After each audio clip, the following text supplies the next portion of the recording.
Well, Darren, I believe that's just about it. As we thank each and every one of you great race fans for checking in tonight and spending your hard-earned money with us here at the Texarkana 67 Speedway, our 9th event here to the grand reopening of the Speedway here in Mandeville, Arkansas. You look over, you think about, what's there to do in Mandeville, Arkansas on a Friday night? Not a whole lot here in this poking of Plum Town. As you poke your head rolling through Mandeville, you look over, then you plumb through it. But nonetheless, you got a pretty nice racetrack here on a Friday night, and we're excited to have the great racing here again for our 9th event of the grand reopening with the Wizenant family at the helm. Tonight should be a good one again. The Texan Gary Wright back in the saddle for the first time since 2014. I can't hear you. I'm trying to give the spiel here. My apologies. Was it important? All right, again, folks, thank y'all so much. I'll get straight to it. Long story short here. Thank y'all for spending your hard-earned money here with us with the Boss Sprint Car Series in the house. Join for limited modifieds. They're gunning for a $15,000 payday that hangs in the balance, as well as the factory stocks tonight and the 4-cylinders. Thank y'all for being here. Should be a good one. I'm Zach Clark with RaceOnTexas.com. Your judge, jury, and executioner tonight up in the flag stand. It looks like we got my good friend Mr. Keith Parker up there in the purse. To give him a wave, and he'll wave back to you folks. Keith Parker, a good guy, and a man with the plan. Will have the flags in his hands all night long. If we can ask you folks to please rise to your feet here, and we'll go ahead and get this party started. And we'll go to the Lord in prayer here with Brother Donnie Edwards. Let's pray together. Our Father in heaven, we thank you for the day. We thank you for this night of racing. We thank you for the cool weather. Father, we pray that you'll watch over each of the drivers, watch over the pit crews, and watch over all the families and friends that have traveled to come watch a great night of racing. So, God, we pray for your favor tonight. May we create great memories. And again, Lord, may you watch over and protect us as we go to our homes. And we ask it all in Jesus' name. Amen.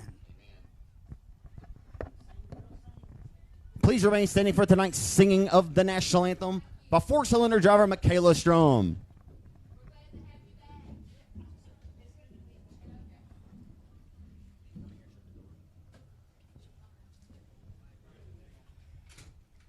Oh, say, oh, say, can you see by the dawn's early light what so proudly we held at the twilight's last gleaming, whose broad stripes and bright stars through the perilous fight o'er the ramparts we watched, where so gallantly streaming, and the rocket's red glare, the bombs bursting in air, gave proof through the night that our flag was still there. Oh, say does that star-spangled banner yet wave o'er the land of the free and the home of the brave?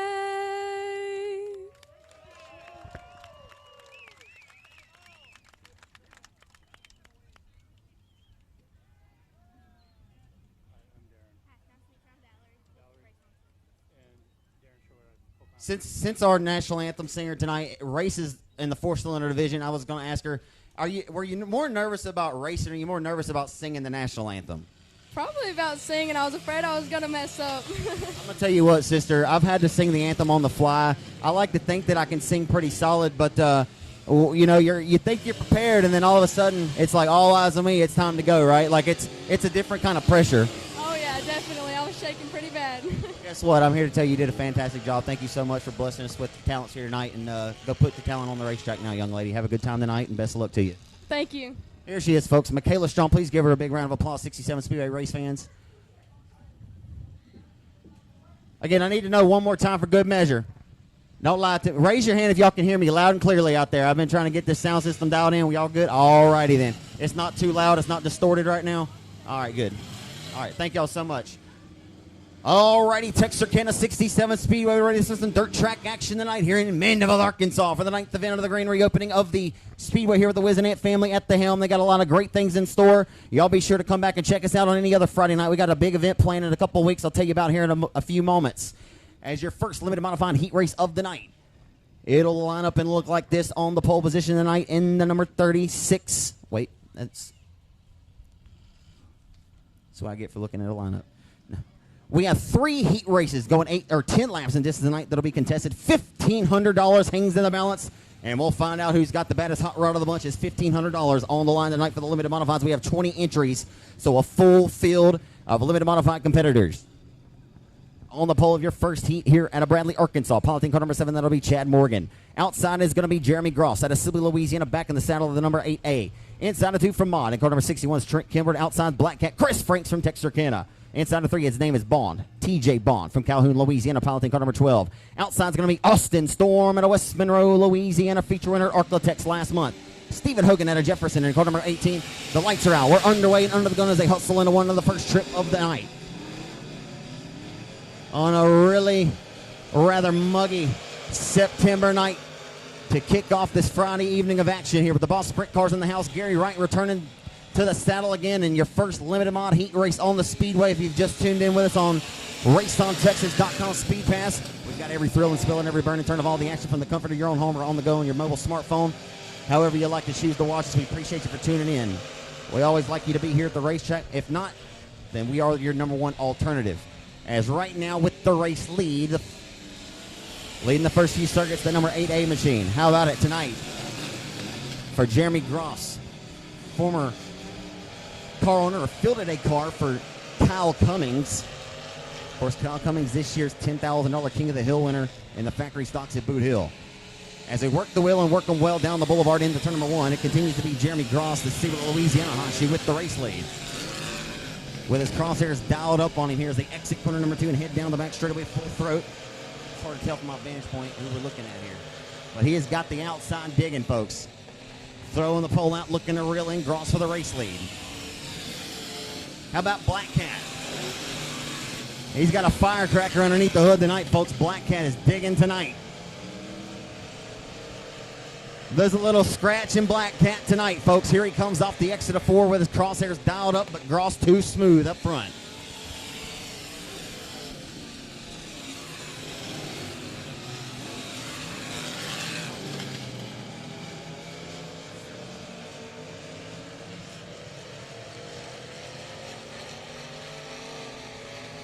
This time by, it's going to be 2 to go.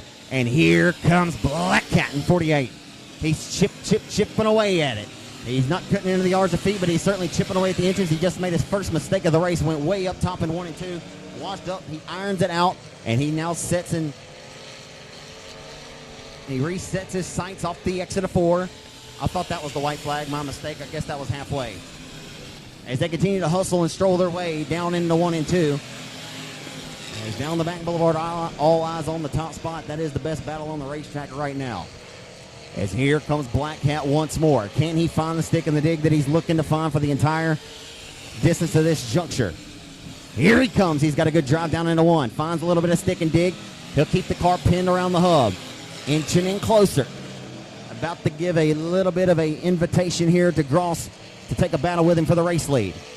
The white flag waves. Can Black Cat pull a rabbit out of the proverbial hat here? Final trip in the 1. Here comes Black Cat. Rimming the outside, rolling the outside of the racetrack.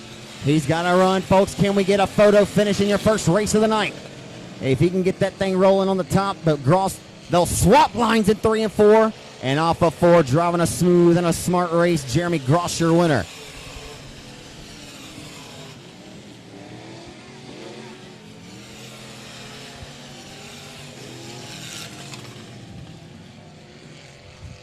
Well, I'll tell you what, folks. You couldn't look away from those top 2 cars the entire 10-lap distance there, as you got to give or tip your cap and give much respect to the run for Black Cat Chris Franks there, folks. He was reeling in your race leader, Jeremy Gross, just didn't quite have enough mustard to squirt by there as he was on the catch-up pack at the entire 10-lap distance. But nonetheless, an outstanding performance there for Black Cat, and only his second night out in this new limited modified. He just sold his crate late model, and it's just good to see Chris Franks have some good luck on his behalf. An outstanding effort there, but not quite as good as your race winner in car number A8 tonight out of Sibley, Louisiana, Jeremy Gross, to my knowledge, making his return to the race car cockpit, and first time in quite some time. And third place finisher in the number 32 IRP Racing chassis. It's one of Brandon Brown's former cars, but West Monroe, Louisiana driver Austin Storm behind the wheel of it tonight and has been here for the last 5 months.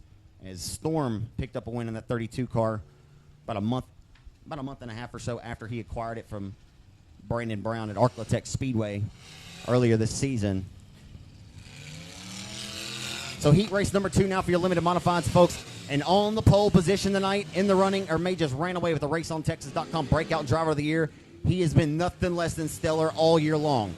3 wins at the Boot Hill Speedway, 4 here at 67. In car number 36, the anti-delivery Hadaway Towing Collision Western Flyer chassis, best engines number 36 from Hooks, Texas, Colby Mewborn. Outside of Colby Mewborn in the 00 custom coating and fabrication entry out of Falk, Arkansas, it's B.J. Moore. Inside of row number 2, the former Louisiana State Dirt Track Championship winner, driving the IRP Effect Series chassis number 23, 8 wins a season ago for Shreveport, Louisiana's Cody Tupper. Outside of Cody Tupper, it'll be number 11 out of Benton, Louisiana, Troy Keith. Troy Keith, one of the longtime respected racers out of Northwest Louisiana. I thought that, is that lightning? Or is that a camera flash? Yeah. Inside of 3, folks, the higher gun tonight for awesome Andrew Rossum is the 8-time Cajun Cruiser Classic winner, the winningest driver at 67 Speedway over the last 10 years, bar none, long and away. Out of Hooks, Texas, the driver of the number 92 car tonight, it's Justin Whitehead in 92. Outside of Justin Whitehead tonight in car number 55S, that'll be Chris Hall. He's out of Stonewall, Louisiana. In the car 99X Durham Racing chassis, a Dustin Durham from Texarkana, Arkansas. We're ready to go for 10 laps in distance in your second limited mod heat race of the night here in Mandeville.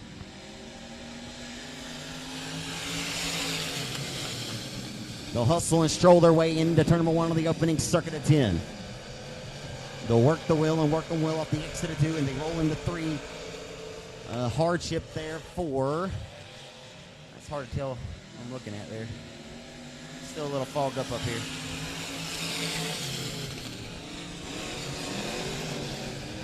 I think that may have been Chris Hall. I'll get a double check in a moment. Of course, folks, if you are sitting at home or you're watching on the go, I know it'd be kind of hard to multitask and have my race pass pulled up while watching the action.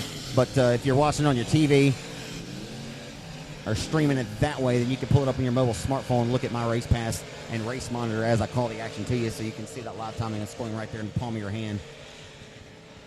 So off the exit of corner number 4 down Main Street into 1. Once more on another roll on a Friday night here in Mandeville. What's new? It's been an onslaught this season. Driver number 36 has just continually pushed the progression of his racing career. Won here last Friday night. It has been an unbelievable season for Colby Mewborn from Hooks, Texas. The 21-year-old racer is singing another song, and he carries a tune down the boulevard into 1. Riding in second, it's going to be B.J. Moore, that custom coating and fabrication entry, is their sign for third. Whitehead trying to pick the pocket here. Down the back straightaway, they go neck to neck once more into turn number 3. It's heating up for third. Cody Tupper relinquishes the third spot there, and he's been relegated now by Justin. So Whitehead may run out of TIME, but that car is on a RAIL.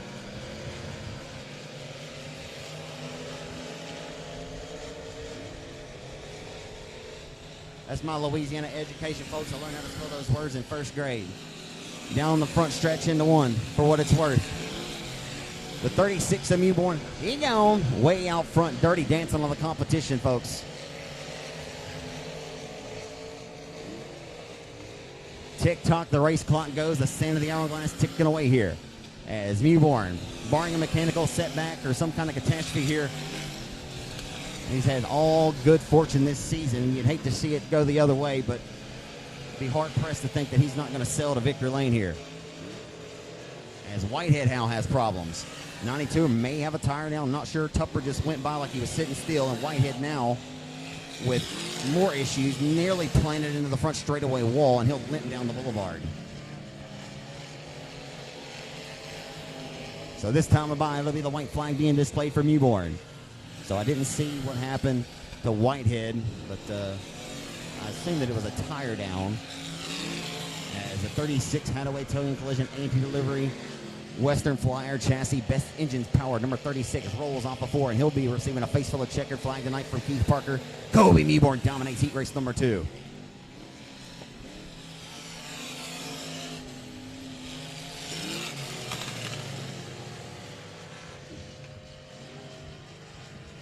Well, race fans, not a whole lot new here, as this season has been an unbelievable one, to say the least, for the driver who just scored this victory in commanding fashion in heat number 2, led every single lap of the 10-lap affair here. The driver of the Hadaway Towing Collision anti-delivery, best engine-powered Western Flyer chassis, number 36, looking for his 8th win of the season here tonight. How about a hand for him, Texarkana Speedway race fans, for Kobe Mewborn from Hooks, Texas, the 3rd-generation hot shoe. Oh, come on, 6'7", y'all give him a bigger hand than that, will you? I'll give you a hard time. So coming home in 2nd, and the custom coating and fabrication 00 machine, a BJ Moore from Falk, Arkansas. 3rd, Heeman Whitehead. That was the best battle on the racetrack for the duration of that 10 laps there. Whitehead, I'm not sure, it looked like he may have had a tire go down as he limped down the front stretch here and nearly put her in the fence. But the bad news is for Justin Whitehead fans, he doesn't get the finish that you wanted. But the good news is we all get to watch him carve from the tail here tonight in the feature event, and that's always a treat. He's been really, really good in that 92 car for Andrew Rossum here the last month. Cody Tupper was 3rd in your 2nd limited heat tonight.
On the pole of 3rd and your 3rd and final heat, the number 75, the well-respected longtime racer Mike Morris from Hooks, outside the 19-year-old Michael King Jr. and 14 Jr.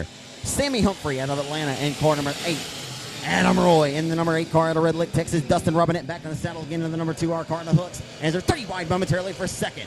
Heading down the back straightaway. Here comes Adam Roy. Adam Roy in the Deuce car. He and his brother stood on one another's bumpers. Aaron Roy, the elder statesman of that brotherhood there, relegated back, and he'll take 4th from Humphrey as he marches his way down the boulevard into 1. It's all Michael King Jr. all the time to this point, as it's about to be a receiving of the company here to the back door of his party. Off of turn 4. He may end up telling Adam Roy that he did not have reservations and he will need to turn around and head back to his pit area. We're about to find out, though, as this young man has turned the progression of his racing career, or continues to push the progression, and he's been a treat to watch all the way back to 2018 when he was a rookie in the 4-cylinder class. After moving here from Kentucky, won 14 times as a rookie 4-cylinder driver, and, you know, if it has 4 tires and a steering wheel, it doesn't matter the class. You can oftentimes see talent, and this kid nonetheless showed a lot of it that season back in 2018, and now in his 2nd full season of limited modified action, the reigning Chatham Speedway track champion, and the 14 junior race leader, it's Michael King Jr. out of El Dorado, Arkansas. As Michael King appears that he has got himself a rocket ship here tonight. As you know, when the Roy brothers come calling, you better get up on that horse and start getting a whip to it, and that's just exactly what this young man has done. He's got that 8 power plant underneath the hood, screeching down the back straightaway. Roy not able to find enough muster to get up there, as he'll continue to step on it into turn 3. Robinette in tow. Top 4 cars separated by the same distance around the speedway as we work down to it. track heavy, track fast right now. As did have a little bit of added H2O to it last weekend, folks. If you tuned in, you watched, or if you were here, it was a very unorthodox 67 Speedway racing service. And one, I know that the owners and the drivers alike weren't necessarily too privy to, but you know, Mama always said there'd be days like that. So it looks like is that Aaron? I'm not sure what happened over there in turns 3 and 4, as those top 4 cars there leading the way around the racetrack, separated by the same distance, and didn't see what happened there to the 8-time track champion here at 67 Speedway, Aaron Roy, out of Red Lake. Aaron Roy, a feature race winner here this season on night number 2. After the grand reopening here with the Wizenant family at the helm. A lot of great things planned are in store for this place. Duke, of course, his mom and dad, Bill and Vicky, are some of the kindest and nicest people that you'll find here in the Texarkana area. And pretty awesome. If you guys have been around racing long enough here in the Arklatex, then you're probably aware that Duke Wizant was a outstanding driver behind the wheel of a race car. He's a full-time regular on the World of Outlaws late model tour, and also has won a USMTS mod race at Arklatex. He's very well accomplished and a versatile driver, and so it's always cool to see a guy kind of get back to his roots. And you know, I called him crazy for putting the promoter hat on, but hey, you got to give much respect and tip your cap to him for taking that on, as they're doing a fine job here, and it's only going to get better here, folks. So we appreciate your support and hope you'll continue to give us as much support as you can, as we're going to look to give you a outstanding racing venue here, and we're going to improve on it, and we're going to build on it, and got a lot of great things in store, concerts and many different things in store here. So the lights are out. Michael King, the 19-year-old out of El Dorado, back to the green off of 4. King hustles and strolls into 1 and 2, works the wheel, and as I say, he's working it well. Off the edge. Here comes Aaron Roy. Boy, Aaron Roy just about pulled the trigger. He did. He's going to fan out and maybe go 3 different lanes wide. Adam gets a little cattywampus up in front of Robinette. He irons it out and propels his way down the front stretch in that Modern Primitives number 2 car. Here comes Adam. Adam chipping away at it. Michael King says, no, sir. And so the 34-year-old Adam Roy duking it out with the 19-year-old Michael King with 2 to go. Tick-tock, the race clock goes. Into 1. Robinette there licking his chops in the 3rd spot. He's back in the saddle again for the first time in quite some time. I just messaged Dustin yesterday, as a matter of fact. I said, dude, where the hell you been? I've been working out of town, but it's good to see Dustin back behind the wheel tonight. Your 2-time reigning IMCA Limited Modified Southern Sport Mod champion here in Mandeville. So final time down the back straightaway. Who's it going to be? Michael King Jr. has had the right stuff for the entire distance. He'll have to hit his marks one more final time off the exit of 4, and he'll do so. Michael King Jr., your winner in 14 Junior, and your 3rd and final limited modified heat race of the night here at Texarkana.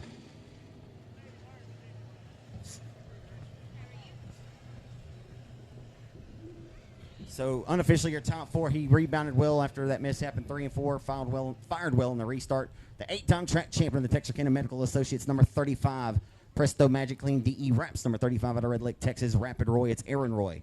And 35. 3rd will go to the driver, the 2-time reigning IMCA Sport Mod track champion here from Hooks, Texas. In the number 2 it's Dustin Robinette.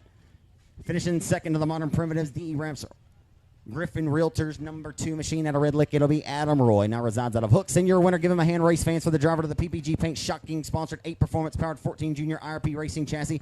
19-year-old racer Michael King Jr., your winner of heat race number 3.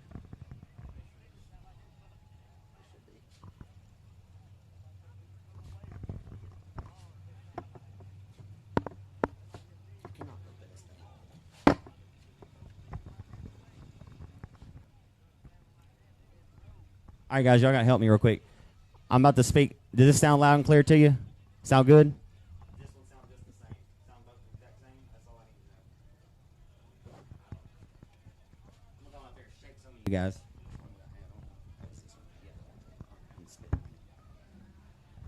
Texarkana, are you ready for outlaw sprint car racing? That was pretty lousy, Darren, for them. All right, race fans. I don't know if those drivers could hear you. Texarkana, are you? All right, that's what they were wanting to hear, to get them fired up. Tonight, race fans, we have and with us tonight. Our program tonight, we will be running 3 10-lap, 9-car heat races. The top right to tonight's championship 25-lap A feature. Our first heat race is on the track right now, and it's going to line up the car of Joseph Miller. Outside of him is reigning Bandits Outlaw Sprint Series champion in 2020. That is Michael Day from Greenville in the 91 car. All the way from Bossier City is the 9 car of Josh McCord inside second row. Outside of him, all the way from Duncan, Oklahoma, it is Mark Seipel in that baby blue number 90M. Third row inside is 3W of Willie Reed down by Cleveland, Texas, which is around Houston. Dale Wester is the 2019 Bandits Outlaw Sprint Series runner-up. He's in the 12W car. Dale is based out of south of Dallas, Texas, in Ovilla. Fourth row inside. How many I-30 fans are in the house tonight? You got Cody Gardner in the G6. Outside of him, also a really normal appearance car at I-30 Speedway. That's Kevin Hinkle in the 21K car. Starting tailback, the 2011 National Sprint Car Hall of Fame inductee, all the way from Hooks, Texas, it is the Texan Gary Wright.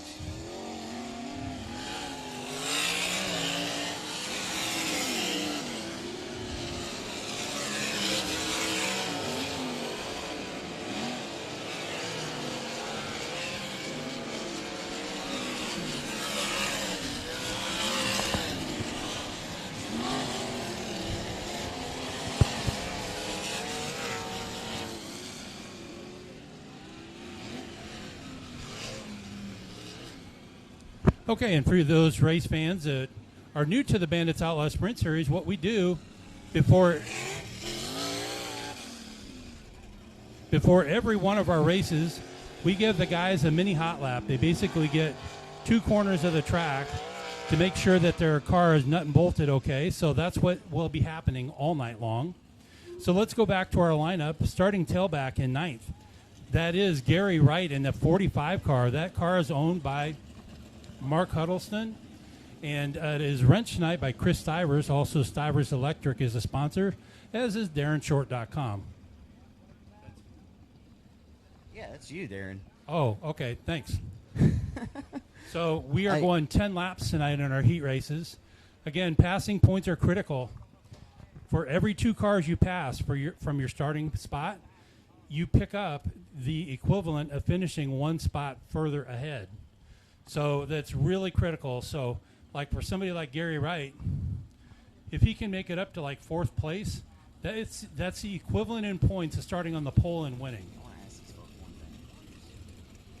Real quick, I want to know how many people. I want to see a show of hands. How many people were at the last time Gary raced at Timberline Speedway in Corley in 2014?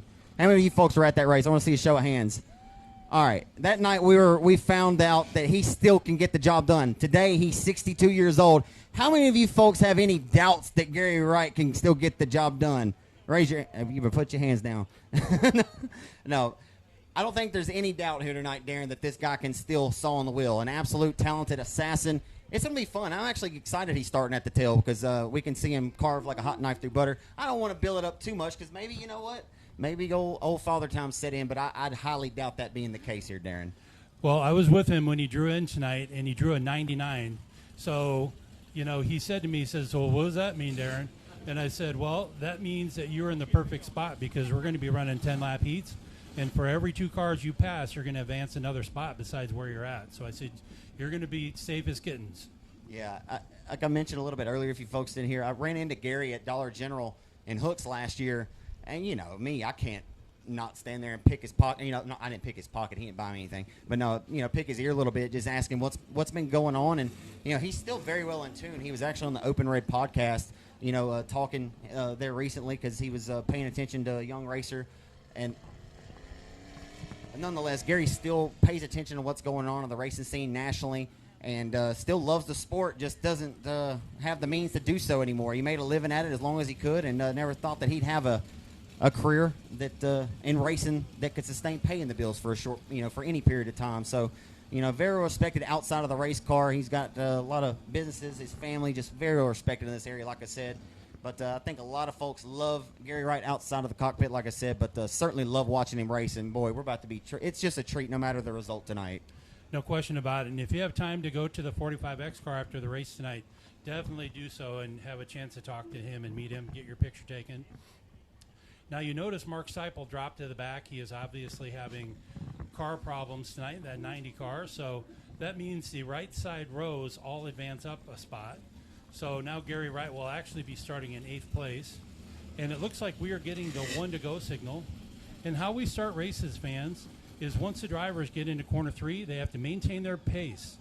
Nose to tail, side by side, no fanning out. And the white line starts the race.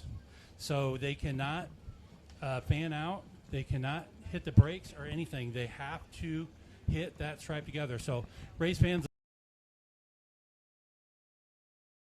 maintain that pace as they come to the white stripe. Race fans, it's time to go Bandits Outlaw Sprint Car Series Racing at Texarkana.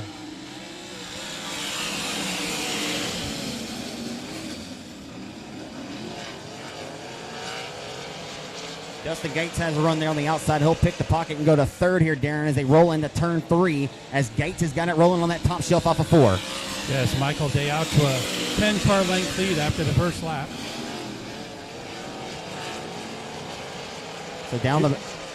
Josh McCord is in 2nd. We're cleaning green through 2 laps of the 10. As Tim McCready would say, this track's got a lot of scotch in it right now, and you can see that one pull the front tires up over there in 3 and 4. It's got a lot of stick in it. Yes, and we're getting to see two lanes develop. There's a very high groove developing and a bottom, so it's going to make for an interesting night of racing. Right now, Gary Wright's still in that car. Oh, we got a car up the track in corner 2. Car up the track. I believe that's a 30 car, if I'm not mistaken.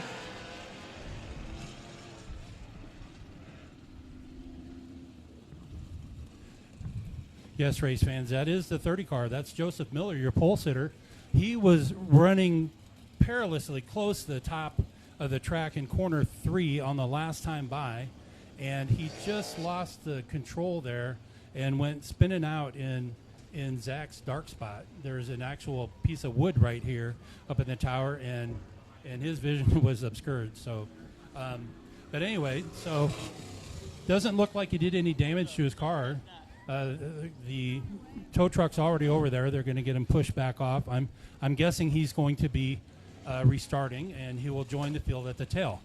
Now, the next thing that you're noticing is we do our restarts, which are called Delaware style.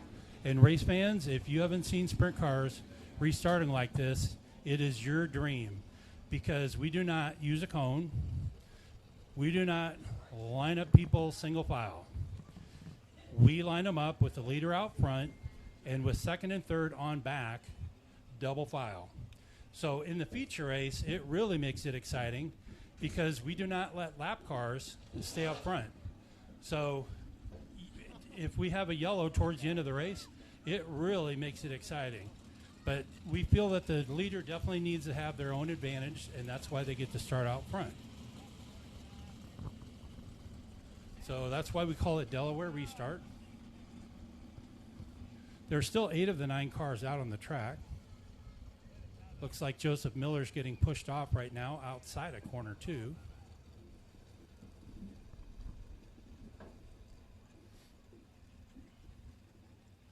Hopefully he can rejoin the field. It looks like he's fired up.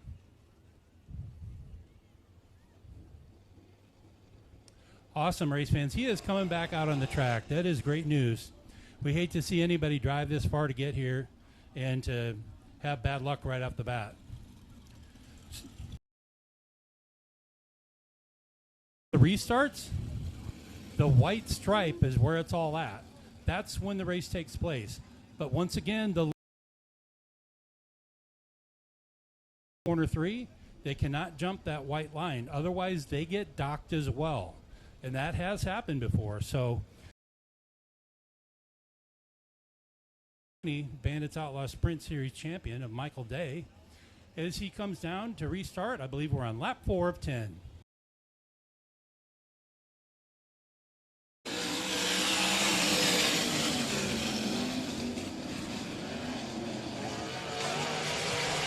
Michael Day out to a nice run. Gary Wright popping a huge wheelie as he drives up to 6th place. 3 wide coming out of corner 4. Now Dale Wester is just about 5 car lengths behind Michael Day, challenging for the lead, while Gary Wright is all over Willie Reed for 5th place.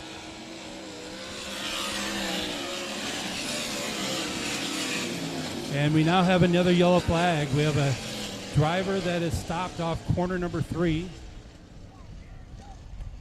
I believe, and it's pretty dark out there, I believe that might be Joseph Miller.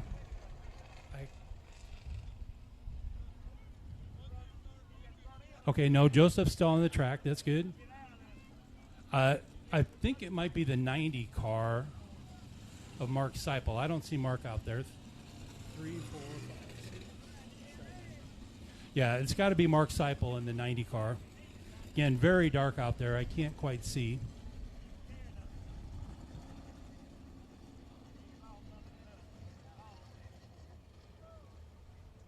And at the same time, we've got Kevin Hinkle that is stopped on the bottom of corner 3. Meanwhile, our drivers are all lined up, ready for the restart. Let's see if Kevin can get his car restarted. But it was definitely getting exciting for Gary Wright. He was all over Willie Reed in the 3W car.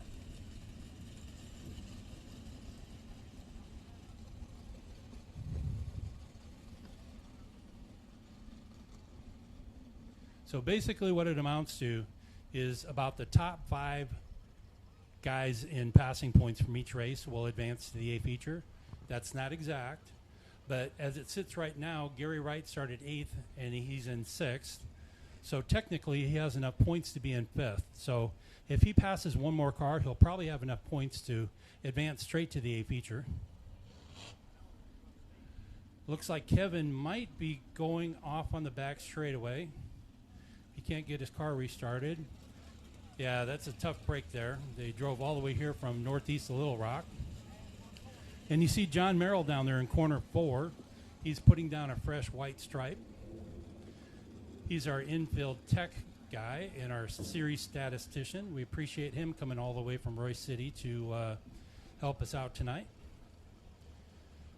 John, can you hear me on the speakers? Wave to the crowd, John.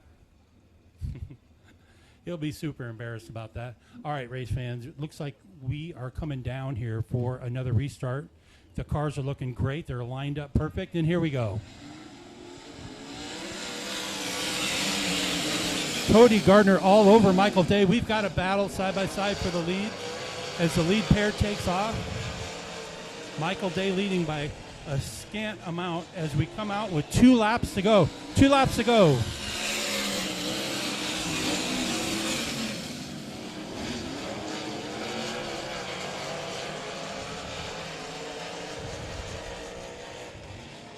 We have got a side-by-side battle as they come down. Yet another lap now. Now Michael Day pulling ahead by a couple car lengths.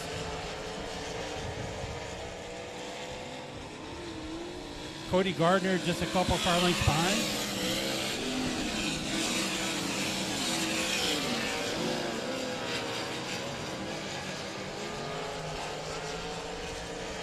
All right, now Cody Gardner goes in on the high side. Michael Day still has the lead.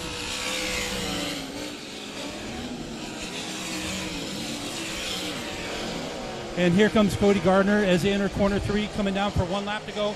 Cody tries the high side. Michael blocks him. Big crash off corner number 3. We have a car flipping off. Willie Reed as well in the 3 car, and I believe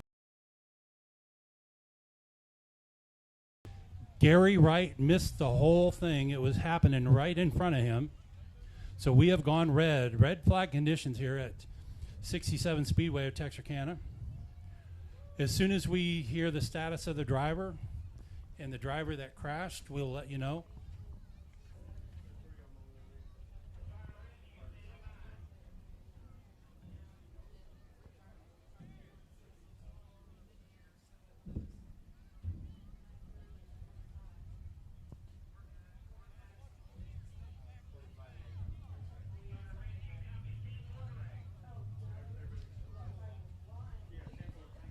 All right, race fans, how about it?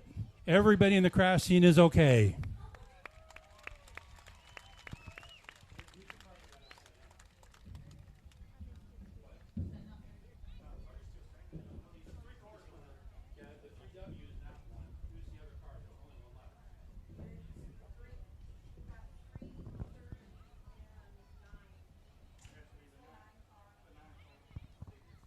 Okay, it must be the 9-car Josh McCord that went flipping off the apex to corner 3 there. That was a tough, grinding crash for him.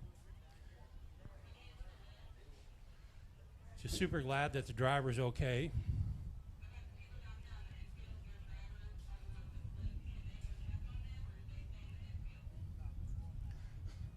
Definitely a wild start to the races tonight here for the Bandits Outlaw Sprint Series competitors. Darren, you never like to see cars torn up, and you know it's something in sprint car racing we do not take for granted. Is you don't want to shortcut safety, and you know, happy that all these guys are able to walk away, because even the crashes that may not seem as egregious as others, or those seem to be the ones that may break a bone or unfortunately take a life. So you never want to shortcut safety. We're very, very thankful these guys are able to fight another day here. Well, and Zach, we've had amazing fields of cars at Bandit Series Outlaw Sprint Series racing this summer, and get this, we haven't had technically a Bandits driver flip since March 27th at Kennedale Speedway Park. So it's been a long time since we've had a crash like that. These guys all drive each other clean. It's just sometimes things happen. Well, in the meantime, Mr. Wright is sitting in the catbird seat because he literally just passed 3 cars. So I believe he's like in 4th or 5th place right now. So we'll see what happens. Maybe Willie Reed will join the field, but since he's part of the fracas over there, he'll return in the tail if he is able to get that 3W car going. Same thing with the 30 car of Joseph Miller. You think maybe Gary's thinking himself, he sits here on the front straightaway. Maybe I shouldn't have done this. These guys are still a little crazy sometimes, but thankfully he made it up through there. Yeah, he cleared everybody. The track is quickly changing, and there is some dry slick spots popping out. And so the guys, I think, are just a little bit taken by surprise. So definitely, race fans, you are in for yet a wild night of racing here with the Bandits Outlaw Sprint Series. And if you'd like to see a whole bunch of pictures from tonight's action, as well as lineups and whatnot, just go on Facebook right now and go to Bandits Outlaw Sprint Series. Like our page if you like what you see here tonight at the racetrack. Make sure you follow us so you can see when we're coming back in your area. And again, I posted like 20-some pictures there in the pit area from earlier tonight. Again, those of you that might not have heard earlier, I go way back with Gary Wright. I was his crew driver, or crew guy, for several nights in the 1998 season when I was at Maxim Racing Chassis out of Springfield, Illinois. I was the GM there, so I got to know all these guys back then. And so some of the new guys have no idea who I am. I think it's kind of funny, but, that is what it is. But got to talk with Gary tonight. That was really nice.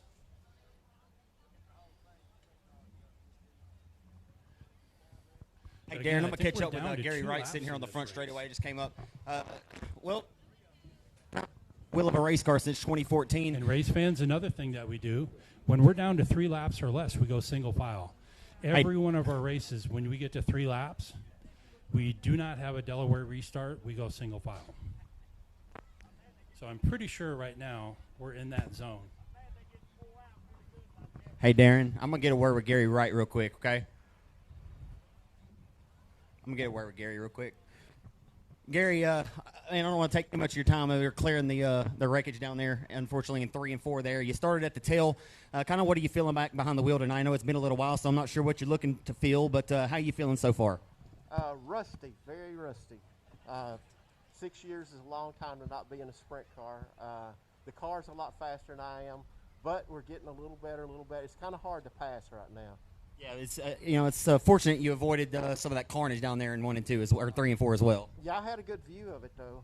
Yeah, it was apparently pretty wild, but nonetheless, man, as good as you once were, good as you ever were. Well, what spearheaded you getting back behind the wheel? I know you and Mark have a long-standing relationship here, but what was kind of the method to the madness getting back behind the wheel tonight?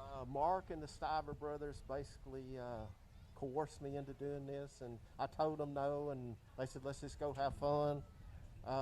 It's really hot. I'm having fun, but it's really hot in this car.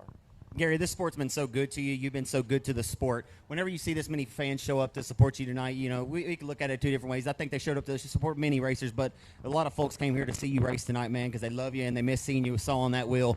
As you hear them here, it's always special to have that hometown support, man. It's got to be special to be back right here in front of your hometown crowd here in Texarkana. It really is. I thank all of them for coming.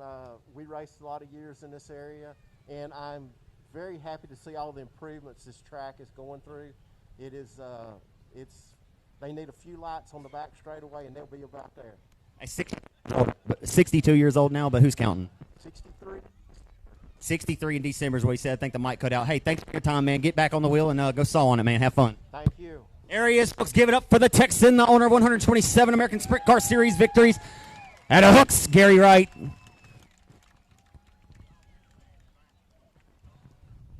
All right, great job, Zach. And for the second time in this same race, Joseph Miller had a off-track excursion there as part of that crash, and but it looks like he's coming back out on the track. He's there at the entrance of corner 3, so that's great news for him. I saw Willie Reed from Cleveland, Texas, being taken off on the hook, so hopefully he can get his car repaired in time for tonight's B feature.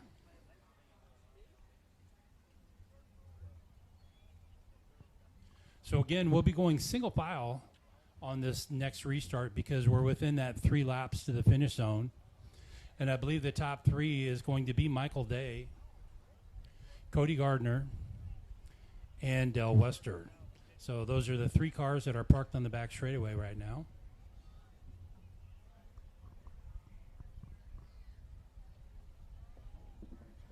Looks like the accident scene is cleared up, so we're going back to yellow flag conditions, and the guys will be firing off here in just a moment, and we can get our first heat race of the night concluded. Race fans, are you having a good time here tonight at Texarkana Speedway?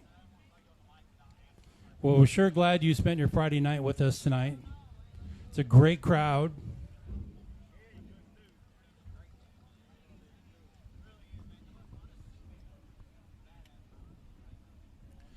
I was speaking with Duke earlier tonight, and he said he definitely wants us back, and so no problem there. That's without any question. Our guys like coming here. You know, the only problem is sometimes scheduling.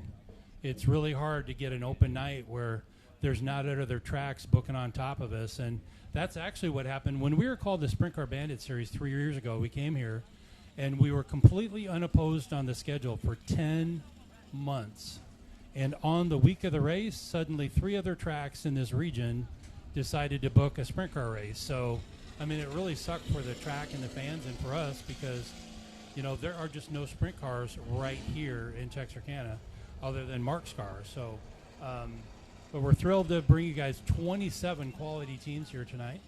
Zach, are you having a good time? Absolutely. I mean, I'm always having a good time at the dirt track. I mean, I mean, if you're at the dirt track and you're having a bad time, if you're really just having a bad time anywhere you're at, then what are you really doing, right? Well, it's raining if you're having a bad time. Excuse me? Oh, I said. Oh, I would say, don't say that. Having a bad time Darren, if it's raining. Darren, How long have you been around this sport? You're not even supposed to say that R word at the dirt track. You just threw it out there. It's blasphemy, sir. All right, so again, we are going single file here. If I didn't have a lot of respect for you, I'd kick you out the booth for saying that one. Okay, I'm just joking. I don't own the keys up here. It was cool to catch up with Gary there for a second, folks. I walked down to Gary, and I'm always weird about that. Like, in the middle of a race, I try to respect these drivers and what they're doing on the racetrack. I understand, like, getting a word might be cool. But at the same time, he's focused. He's trying to get his job done, right? So I didn't want to go down there and, like, rattle him too much. But I said, Gary, you cool to, get a word? I said, up to you. Wanted to make sure I afforded him that opportunity. And, oh, yeah, man, let's do it. Not a problem. That dude is the most unassuming assassin behind the wheel of a race car you could ever imagine. Like, really. He was so cool about it. He didn't care. And he'll get back there, and he'll punch his ticket to go back to work. And he said he's having some fun. That's what it's worth. Absolutely. So, race fans, tonight we still have 2 more heat races, and then we will have the only B feature of the night. That will be after the last division of cars. Then we'll come back with the limited modified A feature, and then the Bandits Outlaw Sprint Series will be running second out. Derek, Darren, where are you? My brother's name is Yeah, I know Derek. that. I know this. Where are you residing at now? Over there near Mesquite? Garland, Texas. Yeah, right on Lake Ray Hubbard, right at Bass Pro Shops. Okay, I was say, tell me a little bit about Garland, Texas, but that's all. That's a good landmark there. Yeah. Well, race fans, it looks like we are going green flag racing this time by. I don't see any lights on. Again, Michael Day, he cannot jump this start. And here we go. Gary trying to get that high side momentum and wind it down into 1 there, holding on to the 4 spot as they roll off the exit of 2 here. Darren back underway here in your first sprint car bandit heat race of the evening. As they roll off of 4, this is 2 laps to go.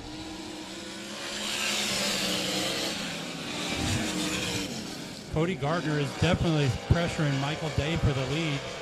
Let's see what happens, race fans. We got 1 to go, and they are nearly side by side, coming out of corner 4 in the last lap. Don't call me Nostradamus, but I see it coming, folks. Gardner's about to pull that trigger. Watch him, race fans, as he heads down the back boulevard into 3 and 4. He's going to drive it deep off into the corner. Here he comes. Into 3 and 4. Nope, won't be able to complete it, but he's got him side by side to the line. And Day holds him off. What a good finish. Yes, and it is Michael Day taking that first heat race win. He started on the outside pole, so he'll get passing points for 1 car. Darren, Gardner drove that thing all the way back to I-30 before he turned left. That's right. Race fans, you just got a taste of what our style of racing is like. The track is still pretty narrow. Cody Gardner started 7th in that heat race. It's going to be hard to top that. And, I mean, he sets the bar anyway from the first heat, so the next person will have to come from behind if they want to beat him in passing points tonight. Absolutely. He passed 2.5 cars worth of finishes ahead of where he finished. So Michael Day, I don't think, is going to have nearly as many points as Cody Gardner. So even though Michael Day won that heat race, he has 4 cars less passing points. Yeah, and the thing, too, with passing point system is, too, if you start on that outside pole, you had better won the race because anything behind that, you're not getting any passing points when you're starting on that outside pole. Finishing points are at a premium as well, but like we said, folks, it's not necessarily where you finish, but how many cars you pass to get to where you finish. And there's one other little tidbit. We actually deduct passing points if you drop back. So if you start on the pole and finish second, you actually got a half a position less than getting second. So as I mentioned that, let's go ahead and bring out your cards for your second Bandits Outlaw Sprint Series heat race. On the pole from Cattle Mills, Texas, it is the 4X of Heath Nestrick. Outside of him, and the 5 car from Louisiana, that is Richard Reynolds. Second row inside, he's from Fort Worth, 19 years old. That is the 82 car of Austin Saunders.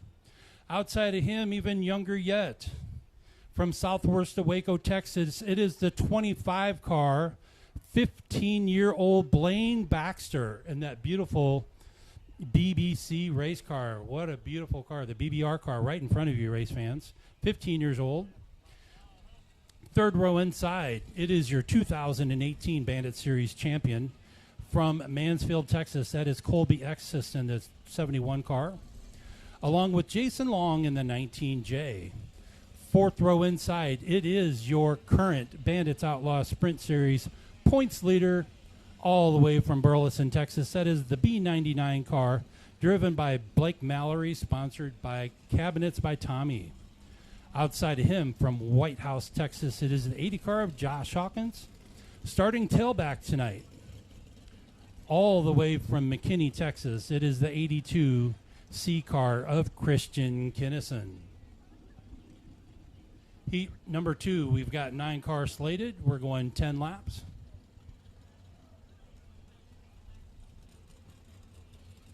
And as thrilling as that heat race is, I'm telling you, fans, we have got a barn burner setting up the stage for this second heat race.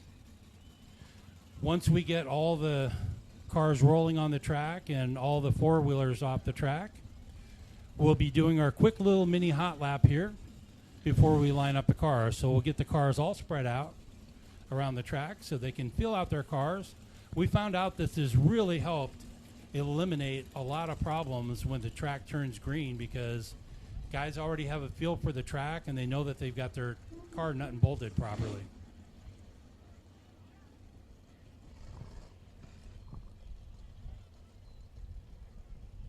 So again, the combined top 16 in points from these 3 big qualifiers will punch their ticket straight to tonight's Championship A feature straight up.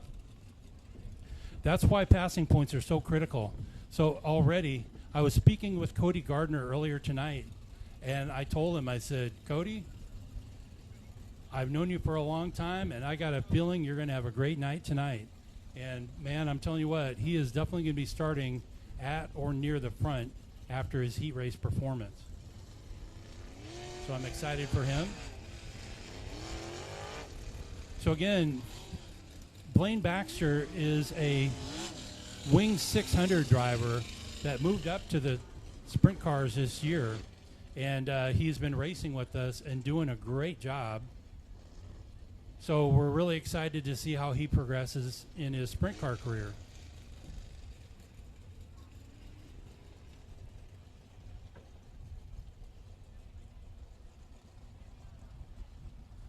All right, we're spreading out the cars right now so we can have our quick little mini hot lap.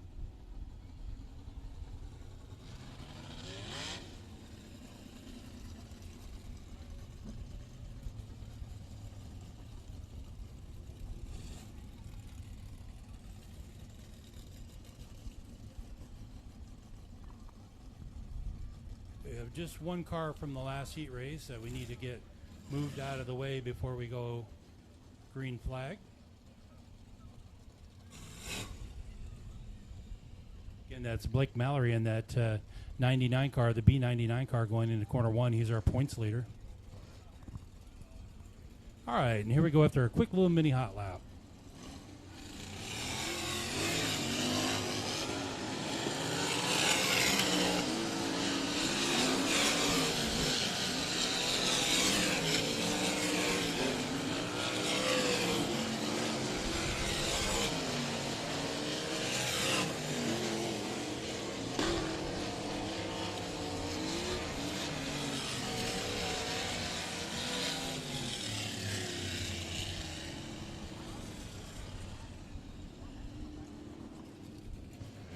But Zach, the thing I'm proudest of with our series is our rules package and how it creates an equalization factor between drivers of all budgets. You know, a lot of these guys that have big budgets, they get free tires or whatever the case may be. It does them no advantage. Absolutely. No advantage at all. Anything that helps the racer financially, you know, whether a lot of these, you know, some folks may have deeper pockets than others, and that's kind of always been the deal in racing, especially since things have become so technologically advanced. You know, that's the name of the game of it now. I mean, there's no way to shortcut that. I mean, you can buy speed however you choose to see it, but you still have to get behind the wheel and do the job, and that's when talent shows its face. But it's always a great way, any way you can, to save a little bit of change for the owners of these cars, because, I mean, nonetheless, it all adds up at the end of the day. And anywhere you can spend or save money and cut a corner here or there is doing the racer justice. Well, and again, you know, there's always been a handful of naysayers that are drivers that don't like our tire rule. But you know what? All the other guys that are here tonight, they're saving $400 a night, period. So I just question, you know, I don't see a whole lot of sprint car racing. You're saying you only have one right rear the entire event tonight? And left rear. So what if you have an abrasive racing, like a very abrasive surface? Okay.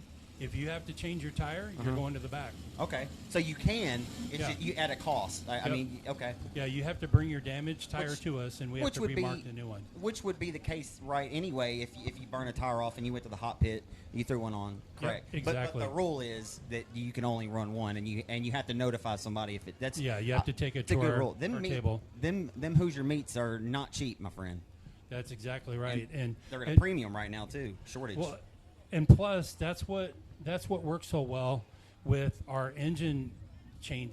Our engine rule that we don't have cubic inch limits, because it does not do a guy good to have a 410 in there if he goes and burns up his tire in his heat race. Mm-hmm. So this way, the guys that do happen to have one have to use their heads, and it really makes it exciting because they still have to finish a 25-lap feature in that same set of tires. Right. Absolutely. So, guys, it looks like we have the yellow light off, and we're going green flag racing this time by. And I see Keith Nestrick has scratched for this race. So that's putting Austin Saunders on the pole. Watch the front row, watch the line, and here we go.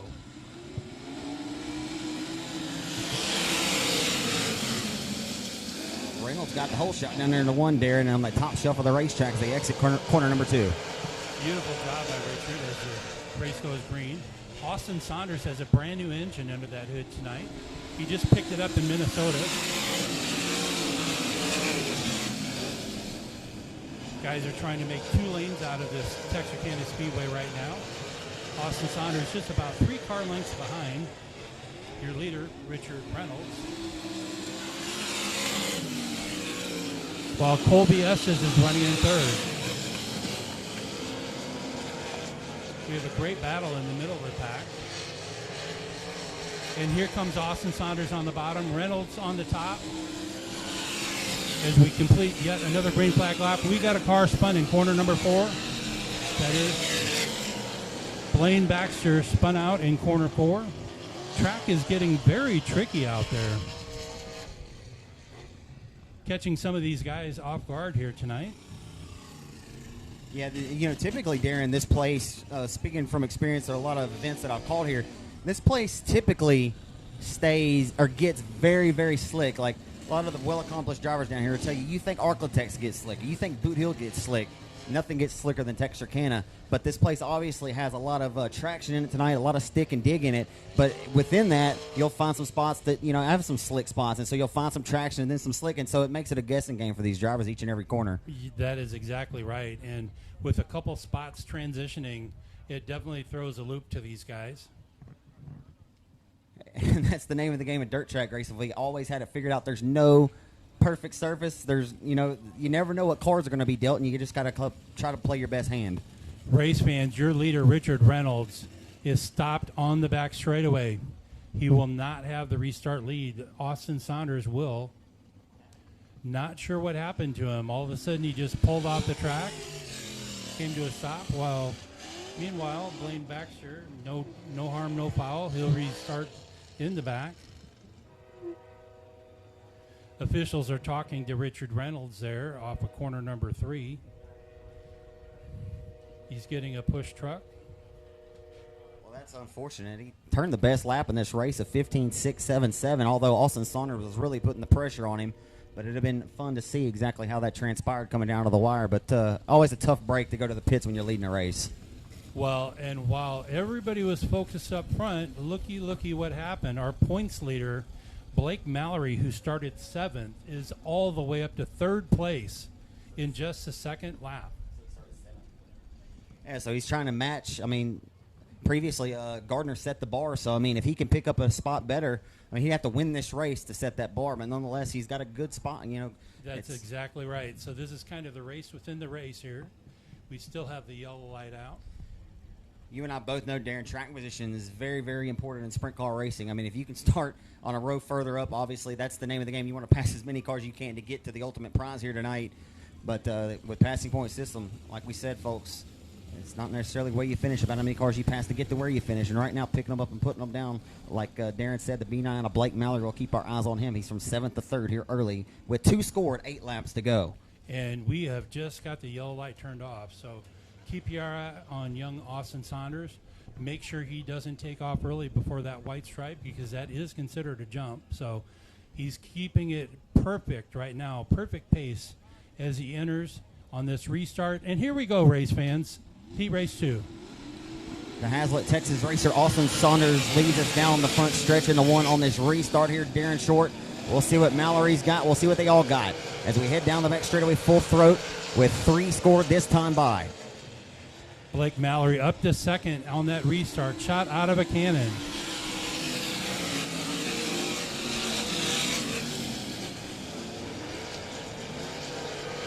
Colby S is battling there with the 80 car.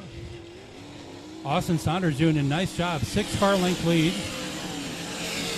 That's the best battle on the racetrack right now for third. That brand transmission's number 80 of Josh Hawkins out of White House, Texas. Battle here with Estes as they go at it, as it looks like Hawkins will prevail for the time being, rolling that bottom now as he was on the top the last time by off of 4.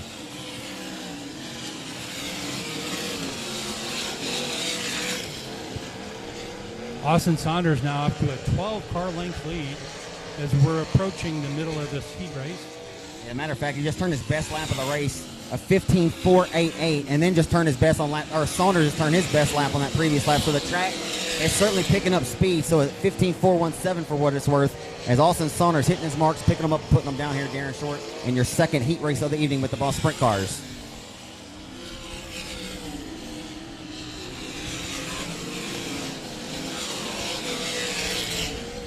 Duke and his crew have done a masterful job with tonight's track. Totally smooth from bottom to top.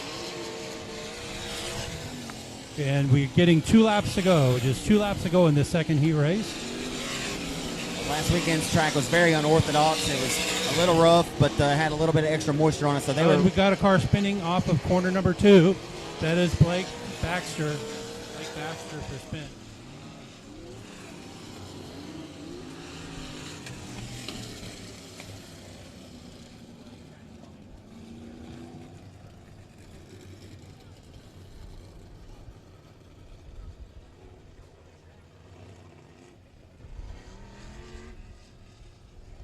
All right, so we're going to go back to the last completed lap. And now we are in the zone again, so we're going to be going single file.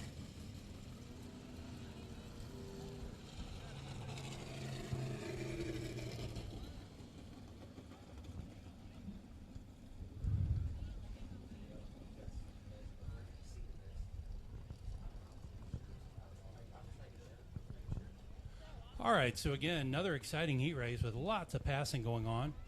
Austin Saunders, he started second row inside, and technically he started on the pole because Heath Nestrick scratched in the 4X car. Blake Mallory, definitely the big mover in this heat race thus far.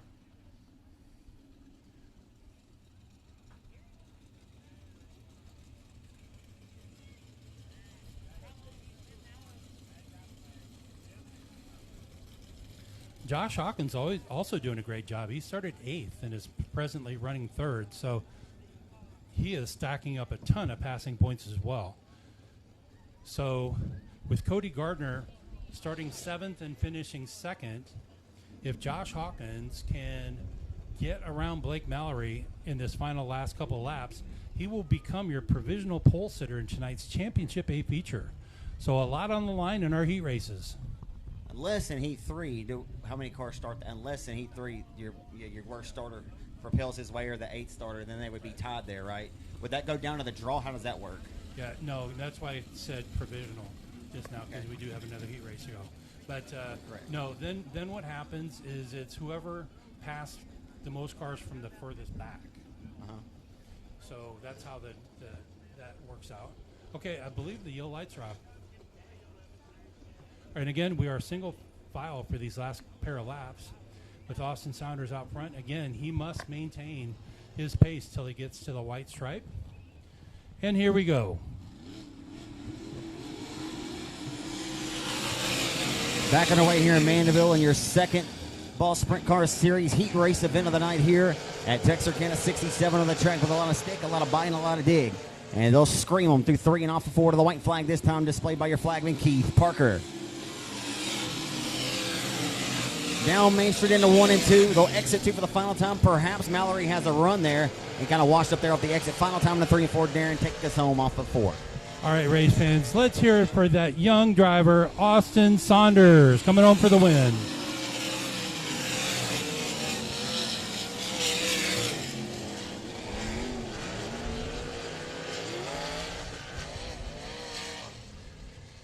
All right, race fans, let's hear him. He's right in front of you. 19-year-old Austin Saunders taking home the win in that second heat race.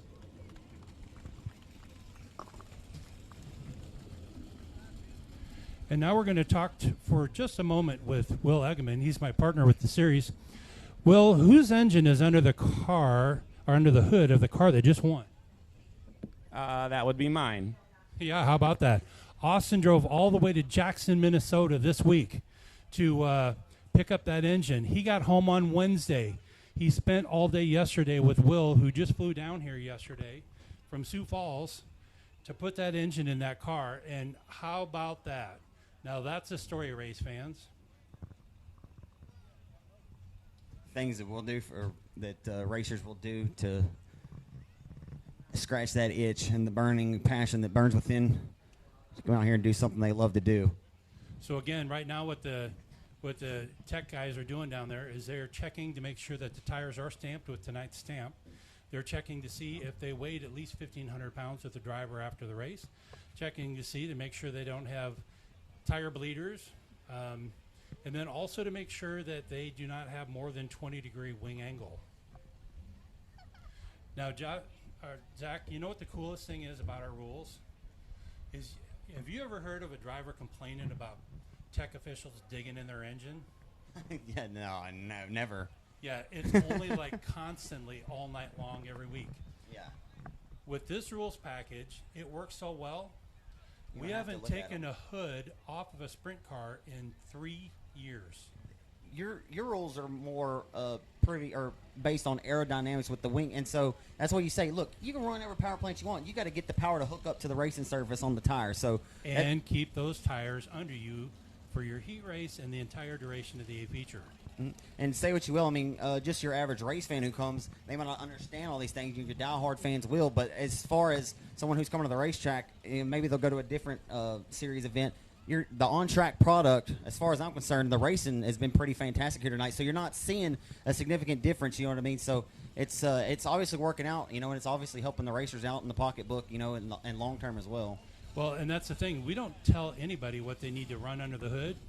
They can have a 305, a 360, a 410. They can have a carbureted 2-barrel 360. It doesn't matter. It's whatever happens to work that night. We have guys that have $55,000 Parker engines. If you close your eyes, you can hear them spinning the tires coming off of corner 4. It's not helping them. What I call it, the Claude Estes Special. It's about a $18,000 engine, about 630 horsepower. Gets the job done here and takes home the most wins. This is a great kind of comparison here to one of our local weekly classes. Gene Border created the Pro Mod class at Arcotech Speedway back in 2010. And the main method to the madness of this class was, when he created it, was to save a racer money, or a modified guy. So you had these old 3-link cars just sitting out there. You know, long story short, you hook them up on this F45 Hoosier asphalt pull-off tire. You know, they're used tires. You can run any power plant in that deal. But the name of the game is you got to get that power to hook up to that slick tire, and you'll see guys just down the straightaway spinning tires. And the guy, you know, Doug Vick Jr.'s won countless races. So he's just got a little old small block, you know, just turning it away, you know, because he knows how to get it to hook up. And that's, you know, obviously this is a whole different level, you know, the sprint car racing, but it's still it's the same. Future. They're still looking to achieve the same objective. Yeah, since 9/11, what's basically happened is the economics of the sport went off the rails, and none of the series and the tracks could do anything about it, or didn't do anything about it. So this is to kind of help circumvent what's happened. And as far as to my knowledge, I know that the non-wings, the Elite Series, I believe they ran. You can run any size cubic inch motor, but as far to my knowledge, this may be the only wing sprint car series that I've ever known, especially in this particular region, that's ever ran this. So I think it's pretty neat. Yeah, there's no question. We've had every single kind of engine configuration now win in our series. Yeah, I was going to ask. So what's the results tally look like? I mean, I would say about 60% of them Hang on just a second. And a lot of that too, and there's folks who listen online watching a race on technical, but it's interesting because track conditions play a huge part in that. A slicker track, the 305 might be what you want that night, right? I mean, I would assume so. I mean, you're not going to want to hammer down track for the 305. Yeah, Claude Estes won in a 305 at Kennedale Speedway Park last September. And he did not start on the pole.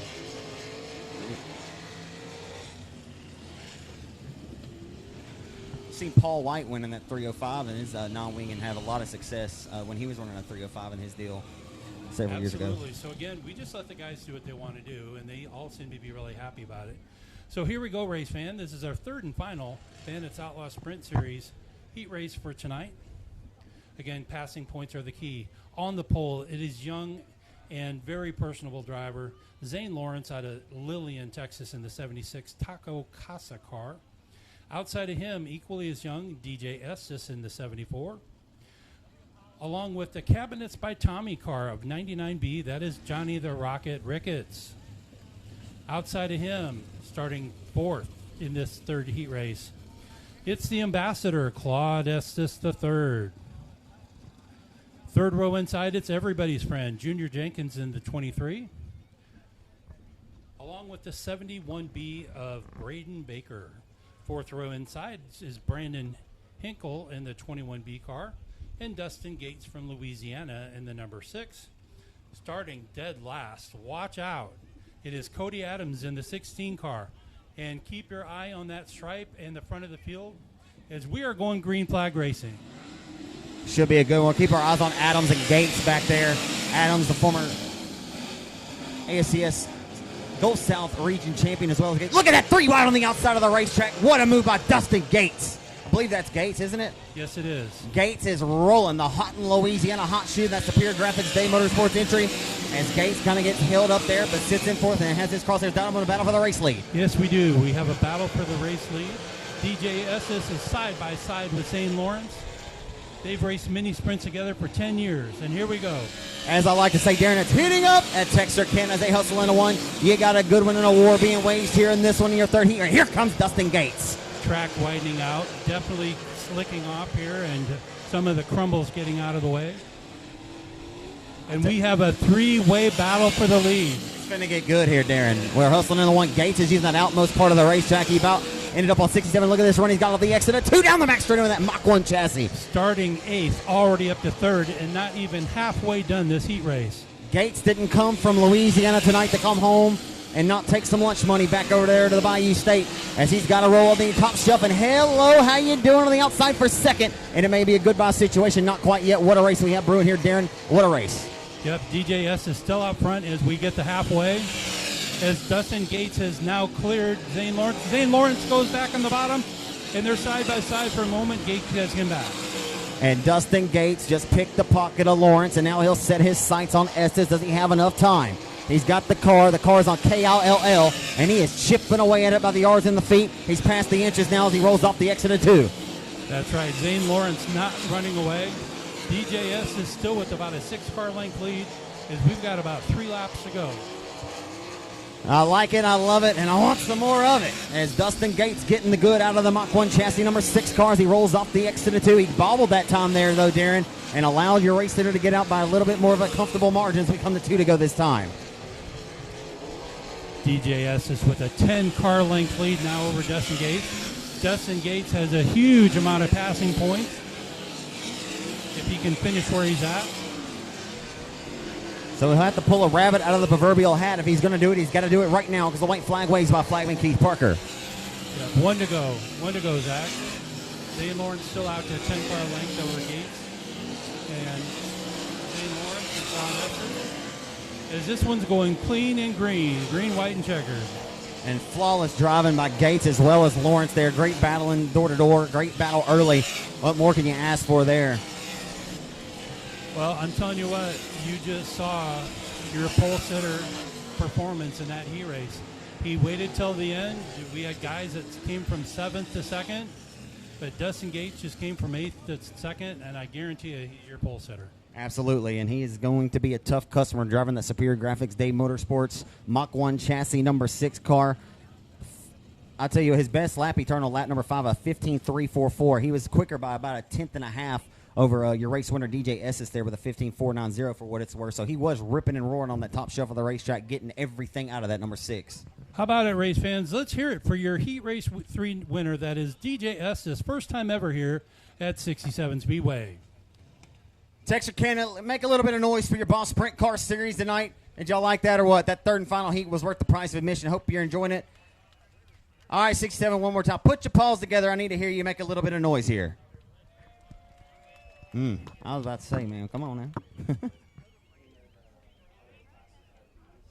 don't think so. So this should move us into the factory stocks. Factory stocks. So again, a great display there. The top 3, Zane Lawrence in 76 comes home third after the 6 car out of Houghton, Louisiana. He was barking like a big dog around the speedway tonight. Is Dustin Gates. He grew up cutting his teeth right over in northwest Louisiana. He resides out of Houghton. Matter of fact, good friend of mine. We went to school together. He graduated 1 year before me in 06. I graduated 07, both from the same high school, Houghton High School in Houghton, Louisiana. If you folks are curious, and I'll just tell you anyway for what it's worth, that is the same high school that Dak Prescott went to, and we're proud of that. As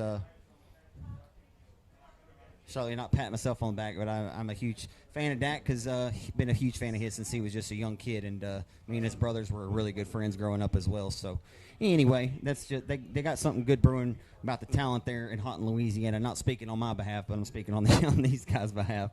As Gates is second generation racer. His dad, Freddie Gates, was a very well accomplished Southern Outlaw Wing 600 driver, the 600cc mini sprints, and then Gates started cutting his teeth racing at a young age, and really hasn't been racing these full outlaw style wing sprint cars for long. He hasn't even been on for a full 10 years yet.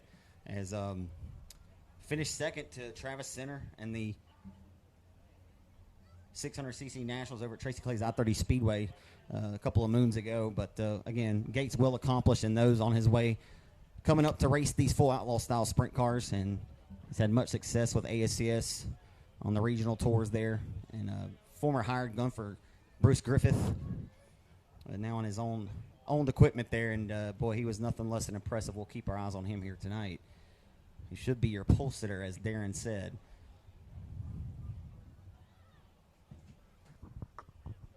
And race fans, in just a couple of minutes, you'll be going to My Race Pass. If you go to myracepass.com, if you don't have the app on your phone, you can download it free. And then you can pull up Texarkana 67 Speedway and see the live lineups and results as they happen. It'll be just a couple minutes before we get our A feature posted, which you can also find on our Facebook page, which is Bandits Outlaw Sprint Series. Why are we not rolling the heats next, like the next heats? What the hell is going on here? What's the hold up? What's the hold up?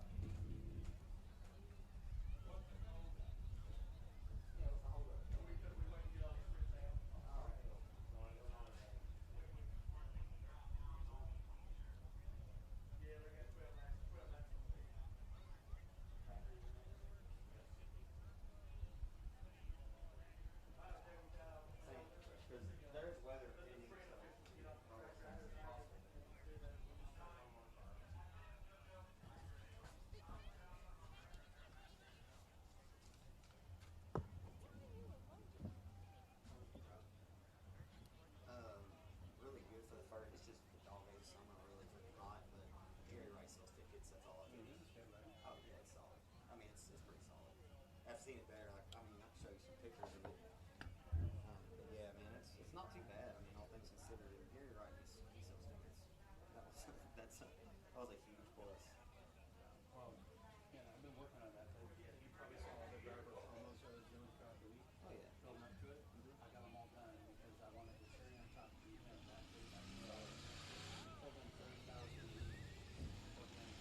I know I told you before, man. It's really good.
Alrighty, race fans, 10 laps, and this is the night for your first factory stock heat race of the evening. The driver of the Central Heating and Air Best Engines Outlaw Racing chassis number 36 just turned the bright age of 17 years old.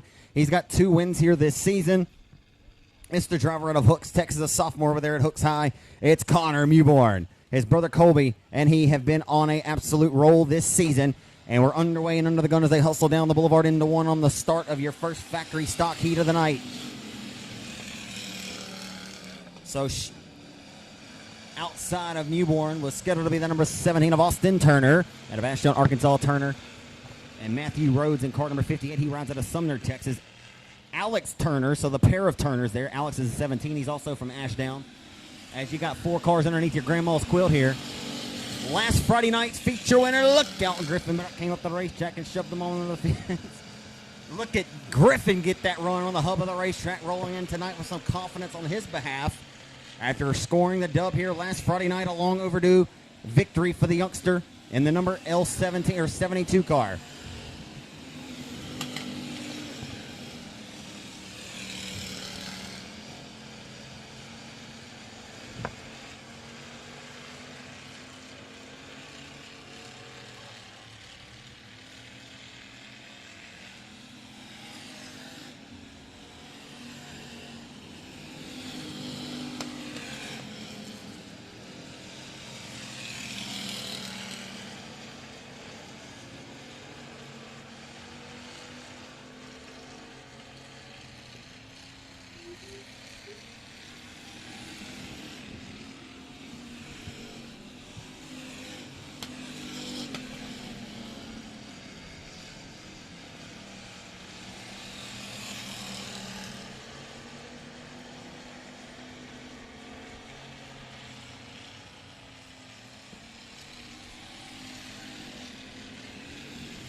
Appreciate your patience there for a moment, guys.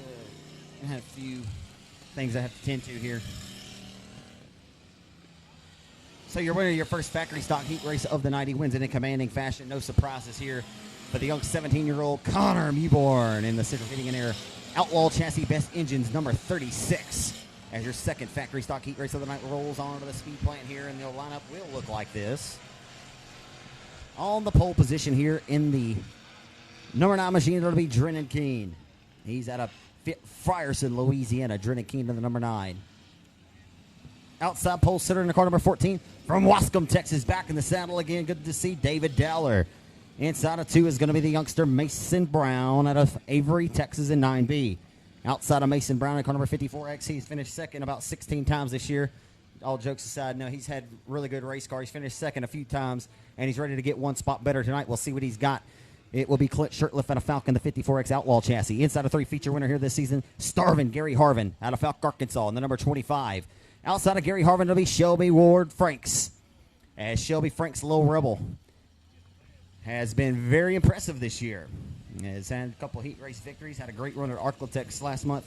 As we keep our eyes on Low Rebel, Shelby Ward Franks, the second-generation racer. Of course, it's the daughter of Steve Rebel Ward, long-time open wheel modified hot shoe here. And finally, starting at the tail, the hired gun once more for Kelly Knight in Motorsports tonight. The driver to the number 39Z, the 4-time 67 Speedway Factory Stock Track Champion.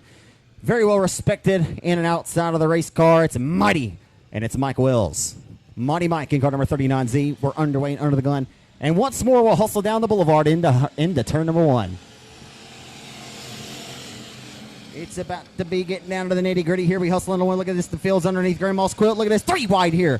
4 wide momentarily. Oh, boy, what's going to give real estate at a premium. But nonetheless, pick a lane and hold on to it. And we'll be treated to some great racing. A little bit of right side romance, and Ward is off the racetrack, and she'll center and just drive it straight back to the pits. Not sure that was the plan, but we just lost a couple of them there. Goodness gracious. Got a little messy out here. The 9B Brown now going to be scored your race leader, the Avery, Texas youngster Mason Brown, to begin racing here in the Arklatex or at Timberline Speedway at the young, shining, bright age of 12 years old. And that's your caution for Shelby Ward Franks, as she had a little company there to the inside, or some right side romance, a little rubbing down there. And, well, I thought she just drove it on back to the pit area, and somehow she showed up down here in turn number 1. I think she drove to the parking lot, folks, ended up down there 1 and 2. I kid you. No, I'm just kidding. I just looked down, so I just assumed that's where she went through. Found her own way down there. I didn't see her come down the front stretch.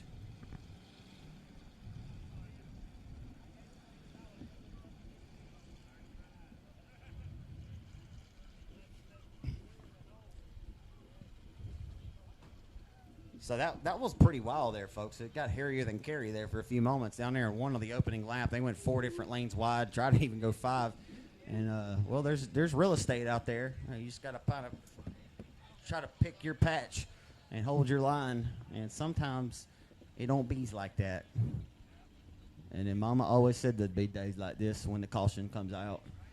And everybody's got to settle down just a little bit. And we'll get them back under the gun here with Mason Brown from Avery, Texas. This youngster here started race his first ever race at Timberline Speedway in Corley, Texas, way back in the first year that they were open in 2013. This young man was only 12 years old, and began his career with one thing and one goal in mind. It was racing for Aiden Sid's awareness. Lost his baby brother to SIDS, and that was first and foremost their racing operation, who they dedicated it to. And his car, his wrap, the theme of it had babies that were lost to SIDS. It was really a pretty neat deal. It's unfortunate, but pretty awesome, and a class act for them to pay tribute to all those families, mothers and fathers, brothers and sisters, and the babies that have been lost due to that. So we're back underway with Mason Brown now. They're 3 wide here. Look at Mike Wells from Worst trying to grab third. It's Shirtlift going to fling to his inside down the back straightaway. And that's number 3, Shelby Ward Franks, trying to work her way back forward and get back what she lost. As they exit corner number 4 and head back down Main Street, guess who? First name Gary, last name Harvin, middle name Starvin. He hungry again tonight, folks, and he continues to gobble up the 67 speed of racing service and put fewer inches in between he and the back bumper of that number 9B of Brown, who holds on to the race lead. As they head down front stretch, full throat back into turn number 1, as Gary Harvin, well documented night number 2, was a heartbreaker for him. The young 16-year-old at the time, of course, now 17, won your first heat of the night. Connor Mewborn stole the victory after Gary led 19 laps, but Connor stole it. And guess what? He led the 20th and final one that mattered the most. And nonetheless, Harvin did come back a few weeks later and was able to get ultimate redemption and score himself a victory here. His first here at Texarkana since 2013. As working down the front stretch, we're only halfway in, and so the other half to go yet. As Brown has started to hit his marks and separate himself from the 25 of Harvin. An impressive performance for Mason Brown. So as I mentioned, Brown started racing at a young age, but let's be honest, he doesn't have a whole lot of racing experience still to his credit. Did race pretty frequently. Won that Marty and Joe's Cruiser Cup event held at Arclitect Speedway for all beginner drivers. The special event there held in memory of Marty Crouch. So this kid, we know he's got talent, but it's on full display here tonight as he is hitting his marks and picking them up, and he's putting them down.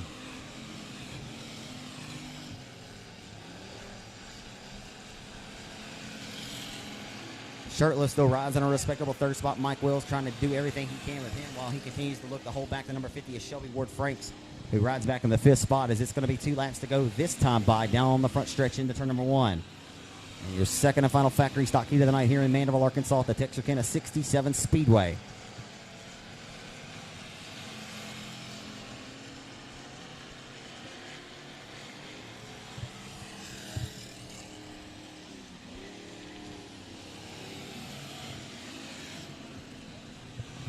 The white flag has been displayed for Mason Brown. No mistakes given in this one for Harvin to chew on. And an outstanding effort. He slowed up big time, though, off of 4. One around here in front of him, but nonetheless, he'll receive a face full of checker flag. Avery, Texas racer Mason Brown, your winner.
First four-cylinder heat race of the night, ladies and gentlemen, will look like this on the pole. It will be Jackson Gallagher. Jackson Gallagher out of Benton, Louisiana, in car number 46. Dakota Cooper, Palace car number 3, junior. He's out of Stamps. He'll bring his Stamps, and he'll send it down there into turn number 1. Chris Collier out of Marshall, Texas. Multi-time Boot Hill Speedway four-cylinder track champion, the son of Eddie Collier. That's Chris in car number 14. Luke Wheat out of Nash, Texas, in the Arklatex Animal Clinic number 32. Folks, you need to take dogs or cats anywhere or any of your critters to get a better life or get any shots, vax, anything. Take them down there to Arklatex Animal Clinic. They saved my dog's life. I'll always love those guys for what they did to save mine. So inside of 2, it'll be the number 21, Emma Morgan Powell. She's out of Texarkana. Need some boxership. This young lady, she works at FedEx. Tried and true employee there at FedEx for quite a few years. I'm not going to give you all their occupations, nonetheless. Oh boy, we have a wild one down here to 1. Racing Roy and Morgan Powell playing bumper cars down here as Powell trying to squeeze by down the back straightaway. The 12-year-old Racing Roy, now the third-generation racer. You know, back to Alan, to Dad, Aaron Roy, as Aaron has been a great teacher to his son Racing, who's been very impressive. Hasn't went down at Diamond Park Speedway this year. They're still trying to learn the ropes here at what would be his home track as we got a battle for the race lead. It's Dakota Cooper and Jackson, first name, last name Gallagher. Not sure we're going to be smashing any watermelons tonight. Right now he's smashing the loud pedal into 1.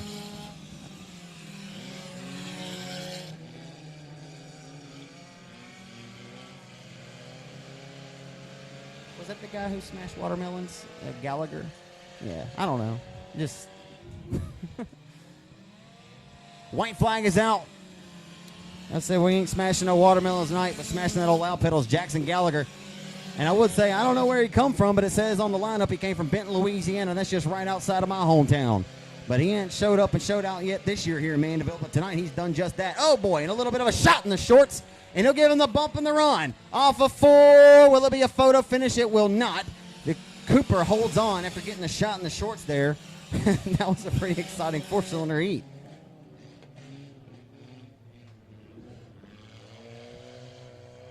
Well, I'll tell you what, folks. If you don't like that, you don't like dirt track racing. You only need 2 cars to have a race, and if you got 4 tires and a steering wheel, we can have some fun here. And that was a lot of fun. How about Jackson Gallagher in car number 46 riding here out of Benton, Louisiana, to my knowledge, the first time this season, and he was nothing less impressive there. Trying to give Dakota Cooper the old bump and run, a shot in the shorts, but in these front-wheel drive cars, it just pushes them up the hill a little bit. It's hard to spin one of these babies out. And Dakota Cooper, oh, wait, that was Luke Wheat, wasn't it? I need to give respect to old Lucas there. Lordy. Sorry, Alton, wherever you're at, Miss Beth, and look when you go back and listen to this. I believe that was, in fact, was that Luke? Yeah. It's not Luke. It's Dakota Cooper. See, I thought it was Dakota Cooper the whole time, then I looked at the car, it says 32L. All right, sorry. That's what I get for overthinking it.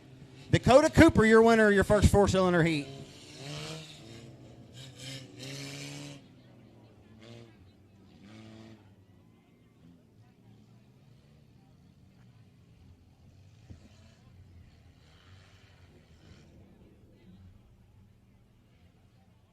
Anyway, no explanations needed, but just for what it's worth, it says Dakota Cooper is in 3 junior and Luke's in 32. All I could see was the 32s.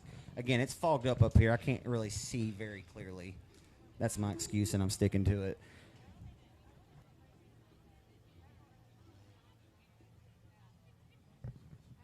Again, race fans, want to give you a little bit of knowledge here. If you want to keep up with the racing action right there in the palm of your hand with the lineups and see all the drivers that are on board here tonight, you can go to your Apple Store on your smartphone, or you can go to the Google Play Store on your Android phone, and you can download My Race Pass for free of charge. And you can see all the lineups and all the entries here tonight. Now, if you'd like to have the live timing and scoring right there in the palm of your hand, you can play a monthly charge. I believe it's $5.99 or $7.99 for the monthly subscription, and you can get the whole shebang. You can, right? Yes. Again, it's free of charge for just to see the lineups. You do not have to pay anything. You can download it again in the Google Play Store or in the Apple Store. It's My Race Pass. So your second and final four-cylinder heat of the night, and that'll wrap up our heat race action here tonight at the Speedway. We'll move on to our main events. In car number 17M, that'll be Landon Maxwell out of Jefferson, Texas. Outside in car number 4, that'll be Danny Rambo. He's out of Texarkana. Last Friday night's winner with 4 wins this season is Justin Converse from Falcon C49. Michaela Strom, tonight's National Anthem singer in car number 72K. And inside of row number 3, in the number 34J, that's J.C. Stewart. He's out of Redwater. Chris Bruce in car number 58 out of Hope, Arkansas. And Whitney Derrick in the number 4 G1B. I believe that's Cole's daughter there. That's really cool. So, unfortunately, we lost Cole Derrick suddenly. A young man, a 4-cylinder driver who was in his late 30s there, and lost him in his sleep last year. It was really tragic. And right now we got a good battle on the race lead. Just held a memorial race for Cole down the road at Arklatex not long ago. Nonetheless, had 48 cars, most ever at Arklatex for that series or that class of car. Again, in your second and final 4-cylinder heat, you got a good war being waged here. For the top spot is Justin Converse, who's going to jump out front to the race lead and pick the pocket of Danny Rambo.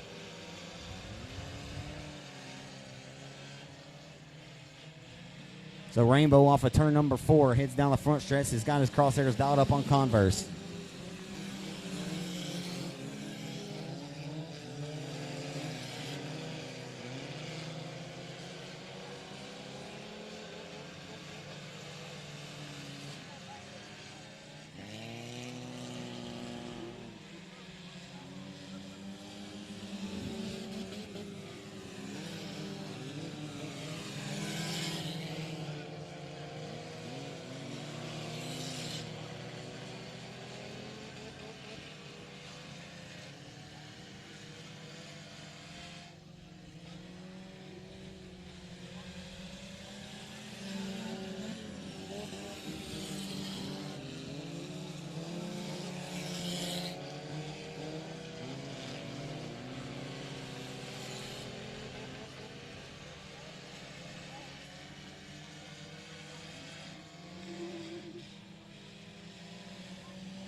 So again, your second and final 4-cylinder heat race winner tonight was Justin Converse. He actually didn't turn the best lap in that race for what it's worth. It was Danny Rambo that last lap with a 25.47, a couple tenths quicker there, or not a couple tenths, a couple thousandths quicker there than Converse. But nonetheless, Converse gets the result that he wanted and takes the victory in your second and final 4-cylinder heat. That is a wrap, ladies and gentlemen, for the heat race action. If this happens to be anyone's first ever time to a dirt track tonight, the folks who brought you here maybe didn't explain it to you. If this happens to be your first time, not sure if we have any first timers tonight, but what you just saw was all the qualifying heat race events, and now it's time for the main event. So we've qualified. We'll have all the best cars starting up front, and there will be 20 laps in distance. Not sure how many sprint car feature laps. I imagine they're probably going to do 25 or 30. But nonetheless, the limited mileage will pay $1,500 to win the night, and I believe it's regular purse for the other divisions in action. But It's about to get good, folks, when the going gets tough. That's what we've all came to see, and what you spent your hard-earned money is to see the main events tonight. So they'll be coming at you here very shortly. What we do very much appreciate all of you folks for coming out to 67 Speedway tonight. You could have went anywhere else. Not sure you could have went anywhere else in Mandeville and found this much excitement. But we do thank y'all for choosing to come here to Mandeville to the 67 Speedway. We hope you've enjoyed your stay to this juncture. And we hope you'll continue to hang out with us when we get the second half of this program in. So on behalf of the Wizenant family and everybody involved, hope y'all enjoying it. Go check out the concession stand, get you something hot to eat and something cold to drink. Y'all know what to do. And we'll be back with you here shortly.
Limited modified drivers, y'all can hear me down there in the pit. Y'all go ahead and get strapped in and get ready to go for your feature event. Limited modified, y'all need to be ready to go to the staging area, so when it's time for you to be called on, you'll be ready to rock. Limited modifieds, get ready for your main event. Again, limited modifieds to the staging area.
Again, limited modifieds, you should be getting ready to head to the staging area. Limited modified main event, you should be getting ready to roll right now.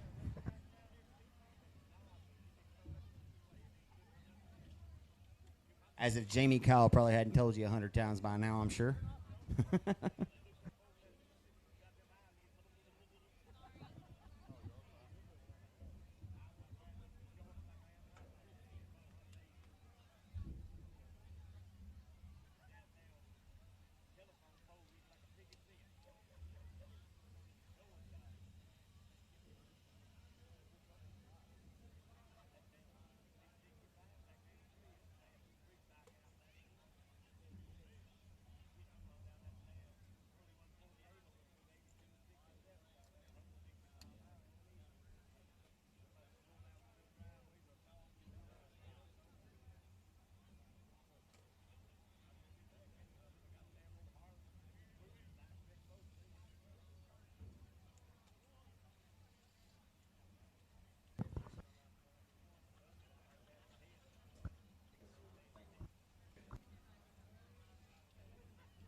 Your limited modified main events on the racetrack, ladies and gentlemen. And it should be a good one, going 20 laps in distance tonight. $1,500 hangs in the balance here for the limiteds tonight. As a full 20-car field. How many? Oh, thank you, Corey. How many laps? 30. 30. You want to announce the race? No. It's good to see the Clements brothers here. We had one come up, and here comes the other. Good to see you, Corey Clements. There he is. What do I need those for? Zip tie my mouth shut? All right. All righty, folks, on the pole. And car number 8A out of Sibley, Louisiana. To my knowledge, he hadn't raced in a little while. Former car owner for Kyle Cummings. But, hey, everybody here at 67 tonight, if you could do me a favor, if you're healthy and able and willing to do so, if you get up on your feet for me quickly, please, and give the limited modifieds a big send-off here tonight at 67. Come on, 67. You got to do a little bit better than that. I didn't give you much of a warning, did I? I tried to talk as fast as possible to get that out before they came off of 4. It didn't quite work. But, hey, listen, if we go around one more time, then we're going to have to do a lot better than that. Like I said, if you're healthy, you're able, and you're willing to do so, give these guys a nice 67 Speedway send-off. I promise you it never gets old to them. After all, if it weren't for you folks sitting in the stands, this sport wouldn't be very fun. So, again, 67 Speedway, if you could, please get up on your feet and give the limited modifieds a big round here as they appreciate you folks for spending your hard-earned money with us tonight here in Mandeville. As the limited modifieds, $1,500 will hang in the balance tonight here at the Speedway, and it should be a good one. Your sprint car main event. Your sprint car main event will be up next, and that should be a good one as well. So in this one, you've got the Louisiana hot shoe in the form of Jeremy Gross on the pole, and your sprint car main event, it's also going to be a hot in Louisiana hot shoe of Dustin Gates. So the Cajuns trying to come in here and take some lunch money out of Arkansas tonight. What's new? I'm just kidding. Arkansas Razorback fans. Y'all did good. Y'all beat Texas. Jeremy Gross going to punch his time clock and go to work here with Colby Mewborn on the outside. We're underway and under the gun as they hustle down the front straightaway in the turn number 1.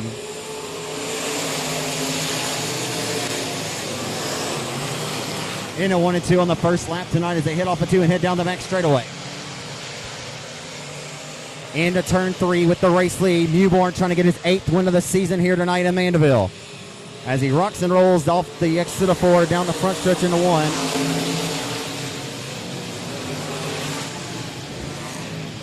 I've been told we're going 30 laps tonight here at 67. So into turn number 3. Mewborn right now working the hub and working it well. Just as he's done at Boot Hill Speedway over in Greenwood, Louisiana this year, he's been nothing less than stellar. 3 wins to his credit at the Greenwood Oval, the current Boot Hill point leader in this division. And he has just been so damn good this year, and he continues to roll that momentum into tonight's action as he has separated himself early here as we work off the exit of 4. Michael King Jr. could tonight be his night. The 19-year-old of El Dorado, Arkansas won a heat race in commanding fashion earlier this evening, and right now he's working on second to Jeremy Gross. Gross says no.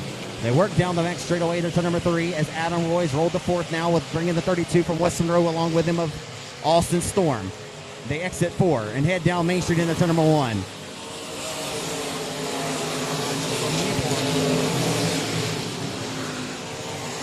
Thinks he can do no wrong in that Curtis Allen Western Flyer chassis. And the caution will come out for the first time tonight on West Monroe's Austin Storm.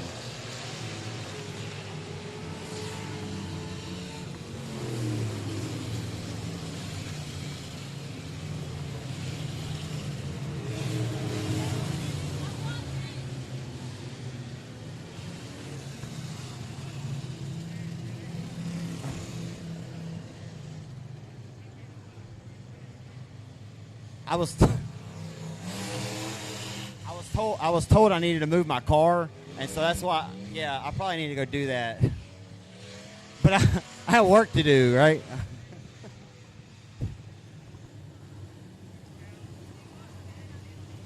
I didn't park crazy. They parked crazy. All right, so Colby Mewborn jumping out front to the race lead. He is, look, it's well documented at this point. Colby has had the breakout season that he's been looking for in his career. He's been racing for several years now, but now been in this limited modified class, you could really say for his second or third full season. His dad, Brian, well accomplished and a long-time area racer with much success here in this area. But he and his brother Connor have just continually pushed the progression in their young careers. Your race leader here, Colby, now 21 years old, just turned 21. about a month and a half ago, and Connor just turned 17. And boy, it's got to be fun to come to the racetrack right now when you've got a car as good as these two guys have had, and much success as they've had this year. Like I told them, you enjoy it when it's good, because when it's good, and when it's bad, it's bad. This sport will humble you very quickly. So right now, Mewborn going to be your race leader, as Jeremy Gross fending off the 19-year-old Michael King Jr. The El Dorado, Arkansas youngster. Could tonight be his night that he punches his ticket to victory lane for the first time in his career. He's went to victory lane here in the 4-cylinder class on several occasions, but has yet to score a limited modified dub here. But he has really turned up the wick. And a lot like Mewborn, he continued pushes the progression of his racing career as well. As Michael King Jr. won the Chatham Speedway Limited Modified Championship last season. He's got a brand new 8 performance power plant barking underneath the hood tonight. He lost the motor here a couple of weekends ago. So our lights going around. We're going to go back underway with Colby Mewborn, your race leader, off of 4.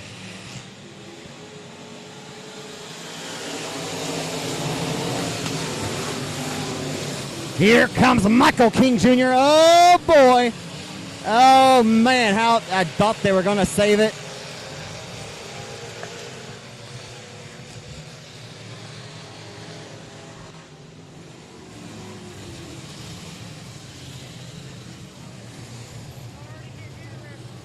That was...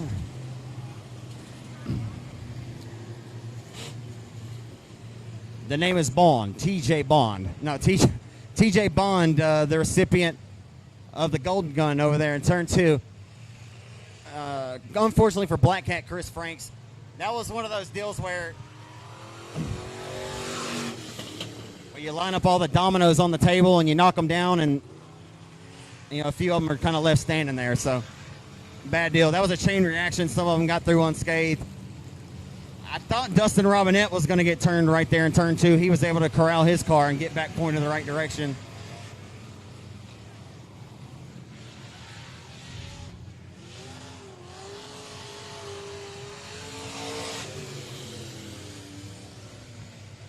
They got ice cream here now?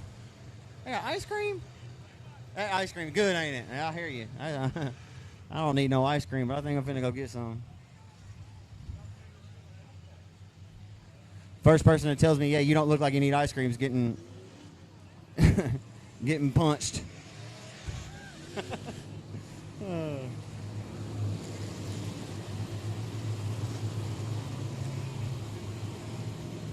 How about that, folks?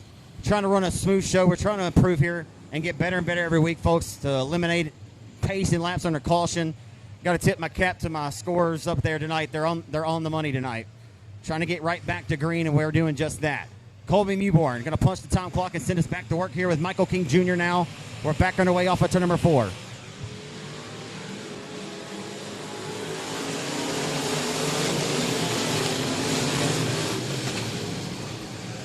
They'll hustle 3 wide off the exit of 2 and heading down the back straightaway. It's heating up about third on back as Michael King is going to hit his marks.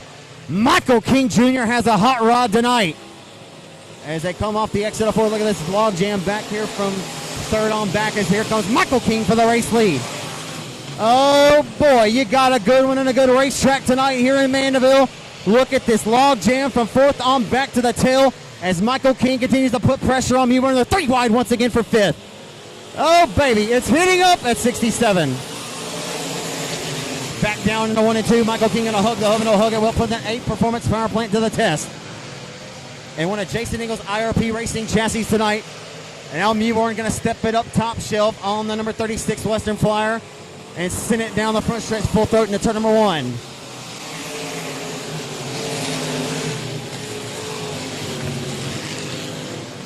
As Michael King has on the 3 wide for 5th. 3 wide for 5th in the midpoint of the back straightaway. Justin White hitting car number 92, going at it. Justin, he asked me what a Donnybrook was. This is a Donnybrook here for the 5th spot. It's an unruly battle. An all hell broke loose war that's being waged. I came to terms with that term watching hockey and kind of hockey fights. It's just a wild battle, and it kind of applies to racing at times. kind of came a habit.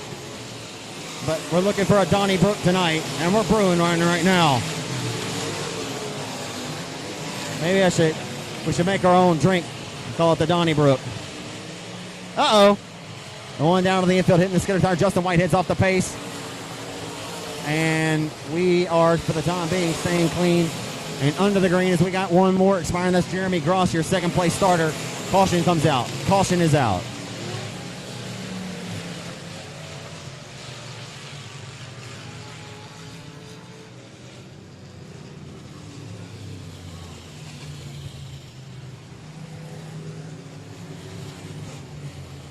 Well, that's bringing the literal term of lighting a fire under your, you know what I'm saying?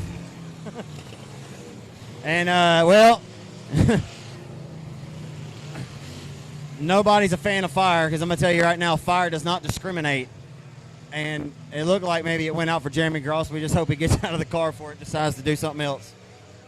Hey, how about that race, 67 Speedway race fans? No? All right, all right. No, all right. It wasn't that good. All right. It wasn't. I don't know. We were 3 wide for third, fourth, and fifth there for several laps. Whitehead, I'm not sure what happened. I just saw Whitehead exit. But him. Wait. Yeah, that's BJ Moore. For some reason, the 92 and the 00 look very similar from a distance. But yeah, between him, Robinette, Roy, and Adam, boy, it was getting pretty wild there. All the while up front, Michael King Jr. kept taking stabs at the race lead and was coming up. Oh.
So getting back underway in your 1,500 win limited modified feature event, and it's been all Colby Mewborn all the time to this juncture. But Michael King Jr., he can smell it, folks. This young man has been stellar since he began racing here when he moved here from Kentucky. I told you a little bit about that earlier. Started off his career here in 2018 in the 4-cylinder class, won 14 times at 7 different racetracks. Wasn't a racetrack that he put on the hit list that he did not come out victorious at. And as to be expected, this limited modified class, there's a learning curve in it, but he's taken quickly to it. And he's got several feature wins to his credit at other area tracks. We're trying to get that first up here tonight in Mandeville. And boy, if he gets the job done for $1,500 with this field of cars, nothing else you could say, Michael King Jr. has arrived. I think he may have the best car on the racetrack. We're going to find out. That's why we're here to race. We're going to go back underway off of 4.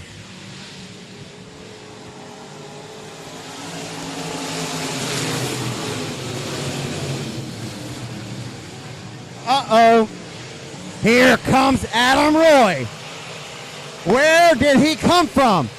First night he came for the season, and Adam Roy's going to go way up top where Grandpa keeps the good bourbon. He'll push that iron, that push out, and work his way down the front stretch into 1.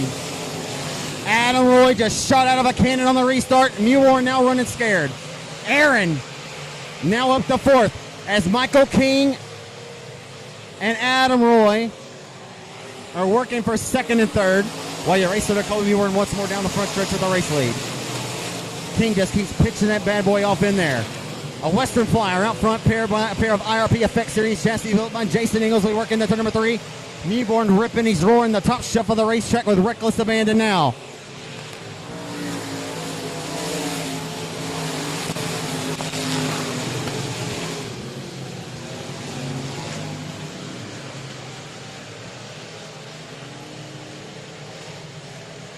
So here comes off of 4, Colby.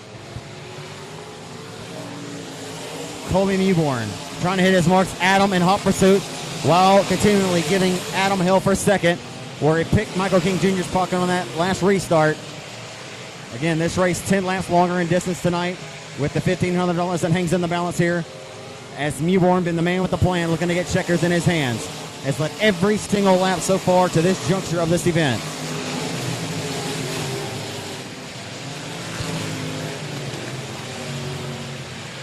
So into 3 and 4. Off at turn number 4. Mewborn up front, rolling top shelf in the battle back here for the 6th spot's a good one. Good battle between B.J. Moore and Dustin Robinette going at it as the battle down for a second, and here comes Austin Storm back towards the front. Working down to it.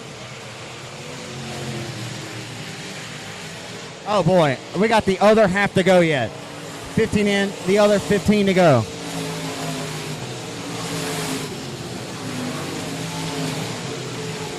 Still a long way to go yet here in Mandeville tonight. Rolling into turn number 3. I'll tell you what, Austin Storm has worked his way all the way back from the tail after early race mishap. So they're 1 by 2 by 2 by 2. Back to 8th spot. Racetrack has multiple lanes to choose from here tonight, as Adam has appeared to finally prevail over that battle from Michael King to occupy that 2nd spot, and now he'll redial up those crosshairs and set his sights on Mewborn for the race lead.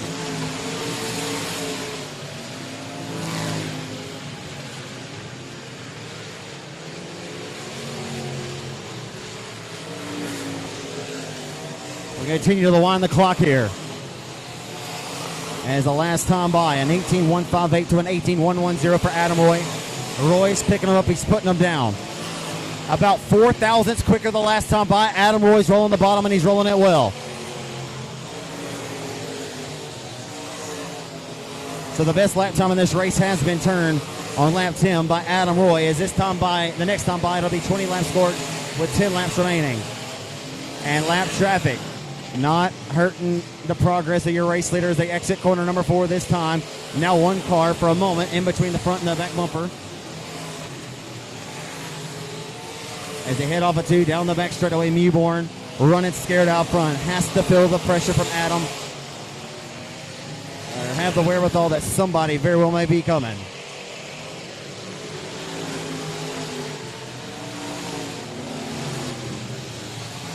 Adam now going to pitch it down to the bottom once more while Colby continues to rely on that cushion.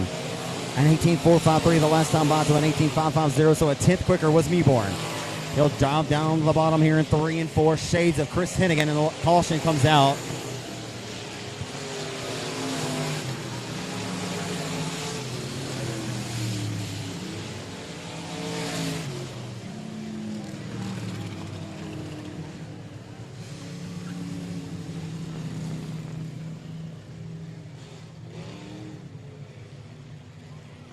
So just kind of paying attention to the lap times here on our lap timing and scoring transponder system. Colby Mewborn, the last lap by, after Adam Roy started to apply some pressure, they worked around that lap traffic.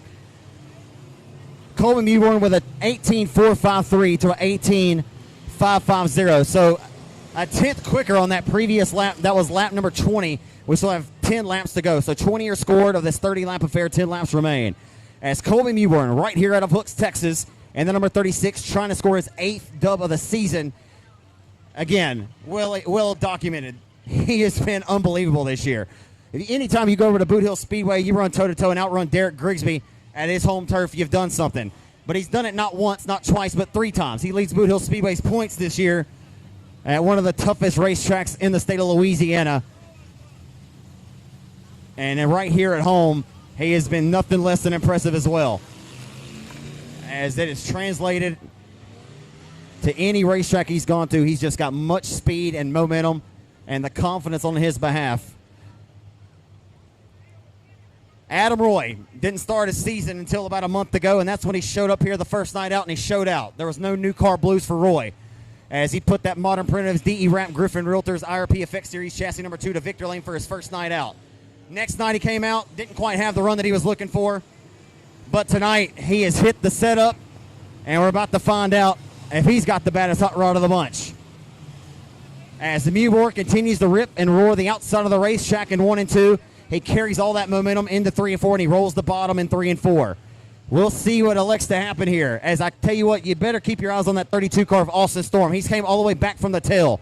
He won a thriller at Arklatex last month. The West Monroe, Louisiana native in that number 32 car, formerly owned by Brandon Brown. We'll keep our eyes on him. Michael King. Wow.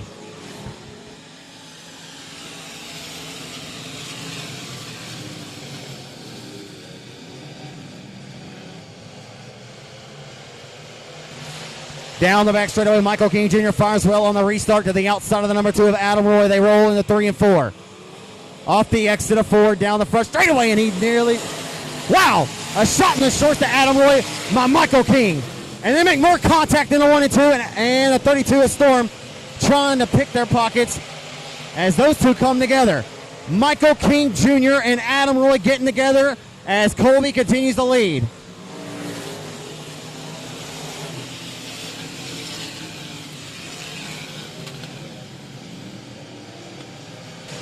So an 18.269, the previous lap, to an 18.378 for Adam Roy. As here comes Roy once more, as I'll tell you what, Colby's got that thing a little fan too far out.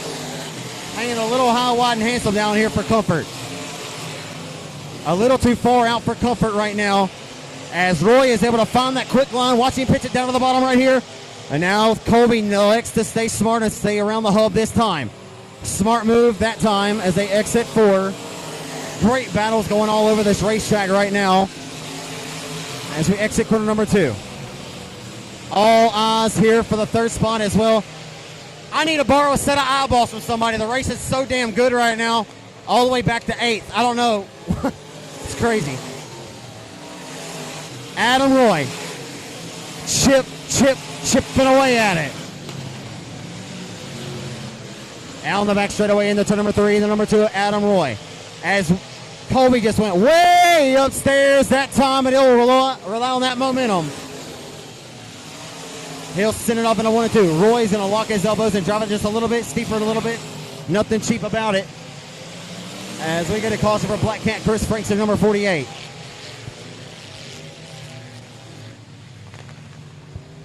Well, folks.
As the lights go out, the green will come out this time. How many of you folks think Colby Mewbour is going to hold him off and get that 8th dub of the season here tonight? Tell you what, Adam Roy looking pretty strong. He and Michael King having a little bit of fireworks there on that last restart. We'll see what happens. We're back underway.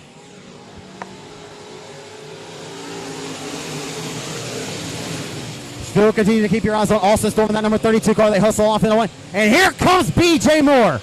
Wow. He watched a little too high, wide, and handsome that time. And never mind. The green stays out. The tow truck down there caught me off guard. Back into 1. Looking to hit his marks once more. Adam Roy trying to get anything he can find here in this one. Tick-tock, the race clock goes, and that's going to be Justin Aubrey up top shelf.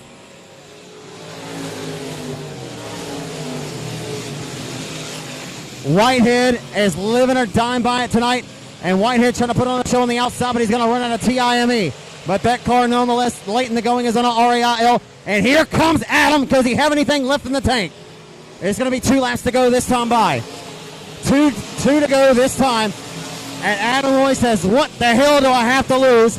And he'll drive it steep off the exit of 2 and roll into turn number 3 with some momentum. He'll drive it all the way back to Interstate 30. Before he turns left, here comes Adam Roy. Adam Roy driving on the top shelf with reckless abandon. The white flag waves. Who's it going to be tonight? Final time. Adam drives it all the way deep over into the corner this time. He's going to find the stick he's looking for. Here he comes. Final time in the turns 3 and 4. Get your cameras ready for $1,500 that hangs in the balance. They're going to cross lines. Off of 4. Adam Roy off of 4 and a photo finish at the line. Cody Newburn holds him off in a Donnybrook tonight. Yeah, baby. Yeah, baby. That'll get me fired up every single time and 6 times on Sunday. I'm telling you. That right there is why I show up and do this every week. that was killer, dude. I mean, hey, stop Adam Roy. Hey, stop him. Hey, tell Adam to stop. I want to talk to Adam Roy too. Hey, you stay. You stay. Well, folks, that was a well-earned and a hard-fought victory between 2 heavyweights laying it on the line tonight. What a show. Adam Roy says, what the hell do I have to lose? He drives all the way back to Interstate 67 in turn 1. He drove it all the way back to Interstate 30 in turn 3 before he turned left. And it stuck and dug. That was impressive. This kid right here, man, 21 years old now to Hooks, Texas. Here he comes, folks. Give him a hand for Colby Mewborn in 36. Dude, what an absolute showcase, my friend. A Friday night slugfest. Let's get on this side for the raceontexas.com live cameras. I'll tell you what, Colby, man, you led every lap of this race tonight. You'll go back and look at the score sheet, but that's not indicative of how hard fought this race was. As Adam had nothing else to lose, man. He threw all caution to the wind there on that last restart. And I know you had to have felt the pressure, man. What was going on from your vantage point? Oh, man, I knew it. That late race caution came out, and I heard 2 was behind me, and I was like, God. I knew he was going to be faster on that bottom. And then we took 2 to go, and I heard him run real hard in 1. And we took white flag, and I heard him do it again. I got good enough run. I was like, oh, yeah, I've been in your shoes before. So I went up here in 3 and 4 and chopped him off, and luckily held him off. It's an honor to race with him, and, heck, just to be racing for the win with him is awesome. How tough is that to know where you should or shouldn't be, where you know, we're not really sure where you need to be on the racetrack and pick your line properly? Because, I mean, you were selling off to the top there in 1 and 2 earlier in the race, and you go to the bottom, and you're kind of swapping your lines up. It's kind of difficult sometimes being the leader, knowing where you need or not be. Oh, man, for sure. When you're leading, you're just a sitting duck. Like, I had no earthly idea. I could get a glimpse from the top. I could get a glimpse of a nose. But I was like, maybe if I keep my momentum up and keep getting the drive off the turn, I should be good and hold him off. And, man, luckily we pulled through. Colby, I've told all these great race fans all year long about your progression and what an outstanding year it's been for you, and along with your brother. I mean, what a year, Brian. I mean, goodness, this kid just keeps impressing, man. It has been good. I mean, this is a $1,500 check tonight. Man, I'm not sure if you needed validation at this point, but this just gives you some extra gratification. Like, hey, we beat some more good cars. I mean, this roll just continues that you're on right now. Man, you ain't kidding. I've been wanting a check for so long, ever since I've been racing. I finished second to Adam for that. I think it was like 2000 or something. They had a check, and I was just sitting on the scales like, God, I wish that was me. And, man, I've been chasing the check, and I'm just so glad. All those trials and tribulations that you face, you know, your dad teaching you and coaching you up, man, it's finally paid off for you, man. Damn, it feels good, doesn't it? Man, it's awesome. I can't thank him enough, and my fiance, and heck, every one of y'all for coming out. I know that had to be a hell of a show, so thank y'all. They were on their feet, my friend. I want to give you an opportunity to thank all your sponsors and supporters to help you out in this race car. Man, I got to thank Best Engines, Club 20. Honestly, I have to thank Pro One Transmission and Harold's Transmission. Both of them are knocking transmissions out for me. That's freaking awesome. Hadaway Collision, A&T Delivery, Dad, Fiance Brooklyn, Connor, JD, and just every one of y'all. We couldn't do it without any of y'all. And on behalf of all these great race fans, thank you for an outstanding show. Thank y'all. There he is, folks. Colby Mewborn, your winner tonight. Adam. Hey, man, you drove the second. You won your first night out. That was a thrilling race, man. You had nothing to lose, so you just drove it off in there. Yeah, if he wouldn't have come up right here, I think I'd had a better chance, but I thought I about took him out. Absolutely. I mean, you about tried everything you could throughout that duration to that last restart, and then you tried a different line, and, man, it stuck for you. think a lot of folks here thought you were about to snatch that one. Well, I watched him on the top, and then he seen my nose on the bottom, so I was like, well, I'll try that right at the end of the race, and I should have tried it a little sooner. It's cool seeing these next generations of youngsters arrive, I guess, I mean, you've been at it for a little while now. You were once in his shoes before, right? I mean, next generation of a racer. It's fun to race. I'm sure you guys racing side by side. Oh, it's a blast. It's newborns and the Roys once more here in the Texarkana area going at it, man. Let's hear about the folks to help you out. Griffin Realtors, Wounded Duck Trucking, Shirtlift Custom Tile, Vines Construction, Panel Truss, Lynch Surveying, DE Wraps, and RPM Motorsports and Red River Record. I know I've told you this before, but, dude, you were an absolute wheel, man. Great job tonight. Thank you, Zach. There he is, folks, out of Red Lick, Texas. Adam Roy, second tonight. We had to get the good out of that one. I know it took a few extra minutes there, but we had to get the good out of it.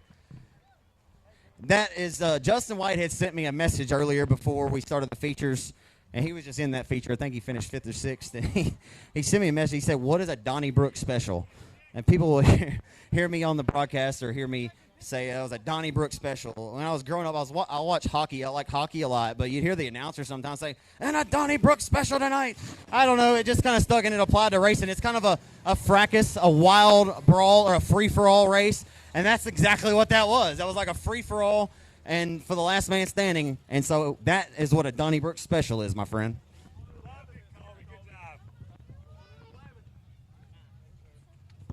Brian, what does that make you feel like? And that's awesome right there. Two good racers racing it out like that. That's awesome. Just like Kobe said, you race and you lead and you're just setting duck. Adam can move around, go where he's not. And Kobe got off that top. Adam found the top, and here he come. And just thank God Kobe moved up. Man, when you're, you have these kids, you dream, if he wants to, choose racing, as a passion, whatever. But to see it kind of paying off for him, it's cool to see him and Adam. I mean, you and Alan used to race side by side. I mean, the next generation, the Roys and the newborns going at it here tonight. Yes, sir. I've raced with all three, Adam and Aaron and Alan. We've all had real good times racing. Yeah, this right here, somebody asked me when I'm going to race. This, man, I'm on vacation, but don't get no better than this. Your kids surprised you this year as good as they've been? Oh, it's awesome. Yeah, they. Thanks for the time, Brian. That's Flying Brian Mewborn right there, folks. He's won a few races around this neck of the woods.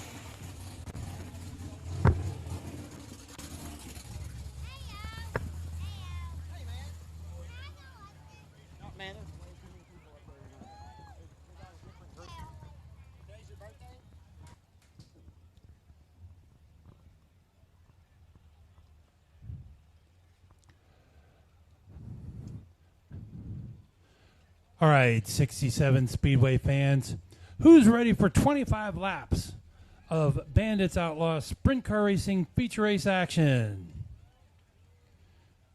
Here we go. Here comes the drivers that are going to be battling it out for tonight's $13,000 feature race purse. On the pole, all the way from Houghton, Louisiana, it is your top qualifier, Dustin Gates, who started 8th in his heat race, finished 2nd. He's in the 6 car. Outside of him from Benton, Louisiana, it is Cody Gardner in the G6. He started 7th in his heat and finished 2nd. Second row inside. Out of Burleson, Texas, it is the B99 car of Blake Mallory. He's your current Bandits Outlaw Sprint Series points leader. So right there we have Louisiana, Arkansas, and Texas in the top 3 spots. Doesn't get much better than that. Starting 4th is Josh Hawkins in the 80 car. Third row inside is 19-year-old Austin Saunders in the 82 car, flanked by the 2020 Bandits Outlaw Sprint Series points champion. That is the 91 of Michael Day. Fourth row inside out of Mansfield, Texas. That is DJ Estes in the 74. And outside of him, fourth row outside, coming out of retirement, just for you race fans here tonight, from Hooks, Texas, it is the 45X car of Gary Wright. Fifth row inside, nice young man out of McKinney, Texas. That is the 82C of Christian Kinnison. He started dead last in his heat race, running a 305 power plant tonight, yet 9th top qualifier. Cool stuff. Outside of him, it's the 2018 Bandits Outlaw Sprint Series champion. That is the 71 out of Godley, Texas. That is Colby Estes.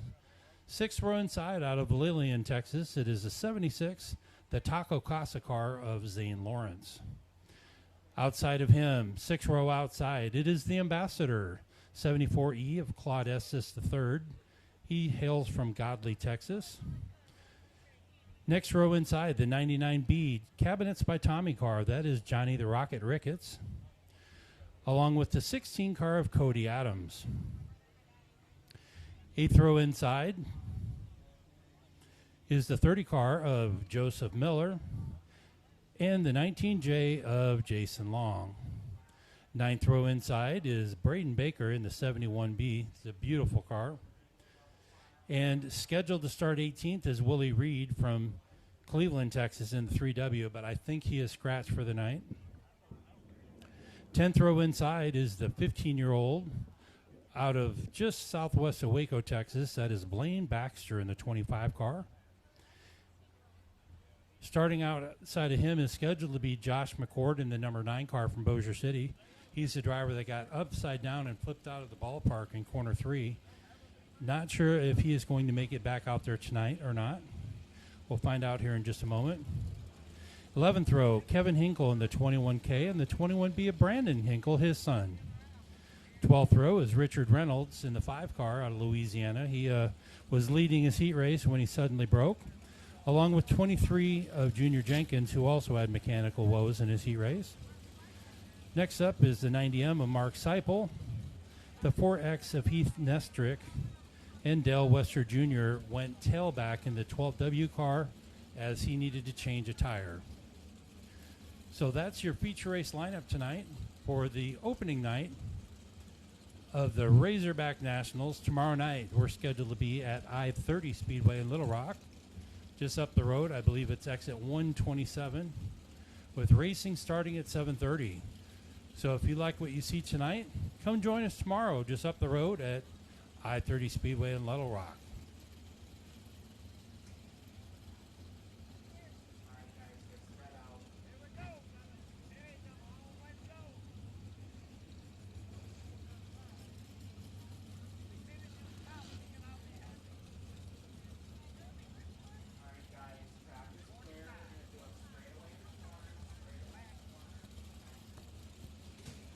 Race fans, we have got 24 Bandits Outlaw Sprint Series starters tonight.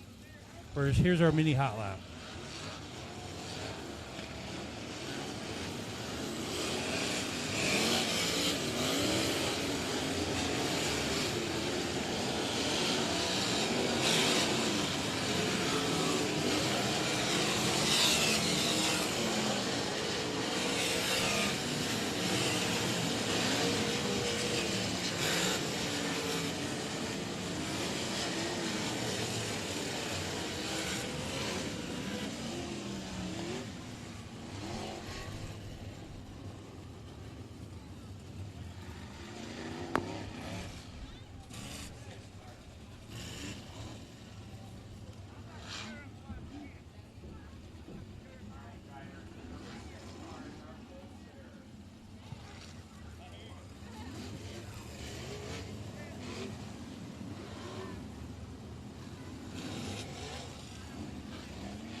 All right, race fans, if you have this lucky number, come up to the press box and collect your $233.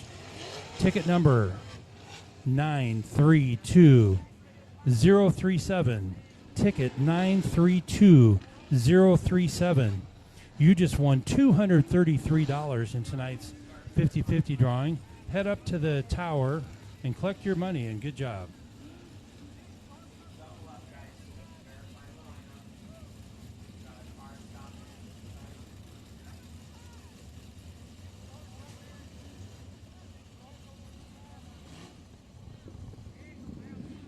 Race fans, as soon as we get our number 5 car, Richard Reynolds, fired back up, we are going to give you one of the most exciting visual effects in motorsports. We're going to be going 4 wide with our Bandits Outlaw Sprint Series. Salute to you race fans.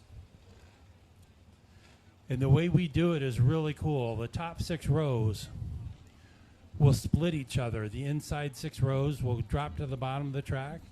The outside 6 rows will hug the wall. And then the back 6 rows will thunder right up between them to make our 4 wide salute. So very soon we will be given the command once we get the 5 car fired back up. So get your cameras ready so you can post this on your Facebook page because it is very, very cool.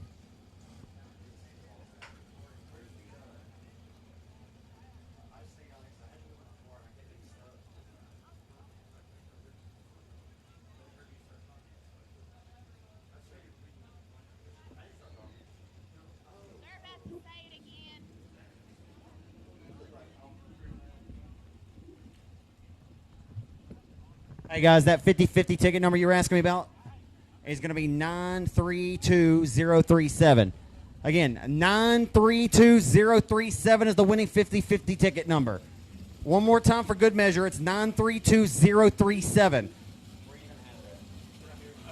Just come on up to the tower, and Joe Home will have you with your money, honey. All right, it looks like all 24 of our cars are fired up and ready to go. They're just checking them out to make sure that they are all in their proper lineup.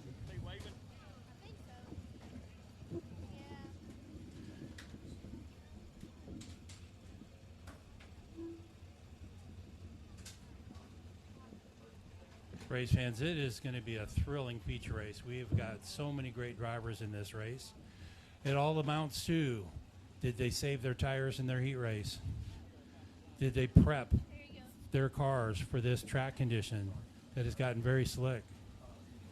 We're going to find out real fast because with these series rules that we have, the cream is going to rise to the top very fast.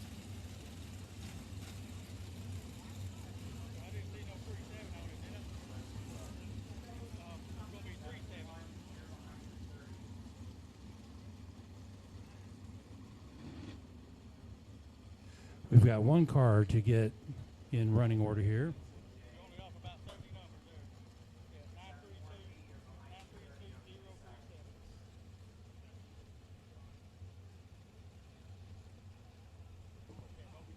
Again, we had a couple cars drop out towards the back, so we're just trying to get them all in their correct starting spots.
There we go. We just got those last couple drivers to get straightened out here. So we did not know which of those back 3 or 4 cars were going to make it or not.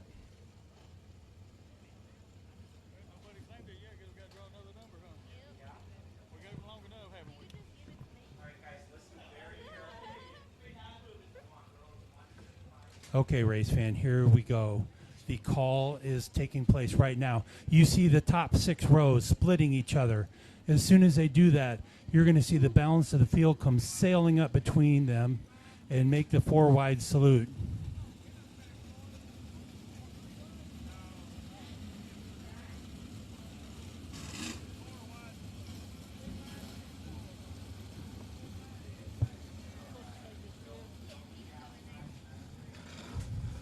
All right, and just that quick, race fans, we have got a sight to behold. And when they come around the corner, this is the driver's salute to you fans. So wave your hands, get your Facebook Live post going, and enjoy this spectacle. Because right now, it is the time for this Bandits Outlaw Sprint Series on parade here at Texarkana 67 Speedway. What an awesome sight.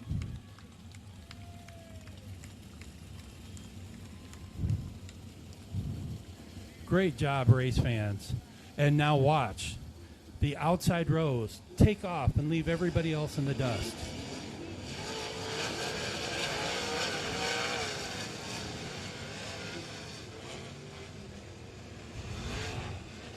And just that fast, they are back in their running order.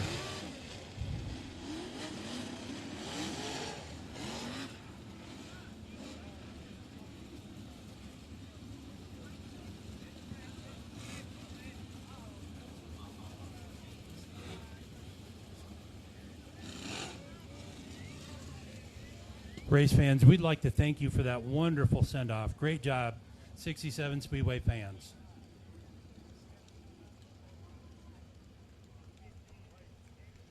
All right, race fans, who do you got?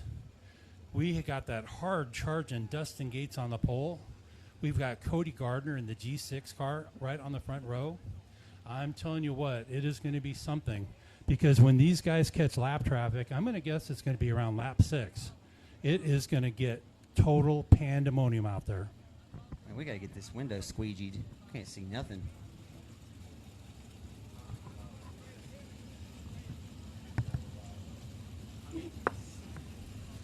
All right, the tower is checking out the field,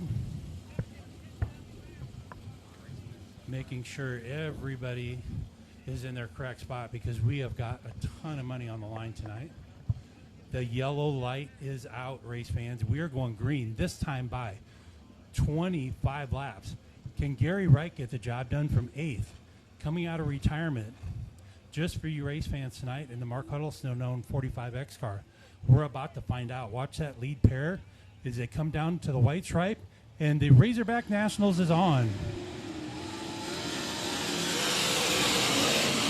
Should be fun here tonight, Darren. Those pair of 6s, the Arkansas, Louisiana natives of Gates and Gardner, as Gates beats Gardner to the gates, as he'll look to lead the first trip here tonight. All right, we made it through the first lap. Everything's clean and green. All 24 cars are still racing around this 5 1/4 mile. And we've got a crash in the back. We've got a crash in the back. Yellow flag, yellow flag. We had 3 back markers get together.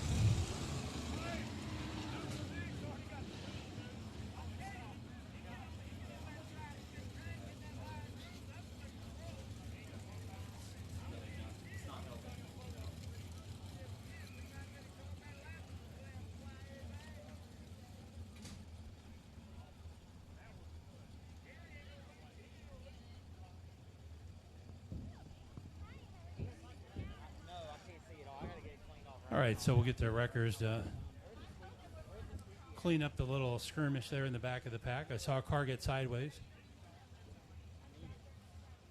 And with the tight confines here tonight, that was all it took to set off a little fracas.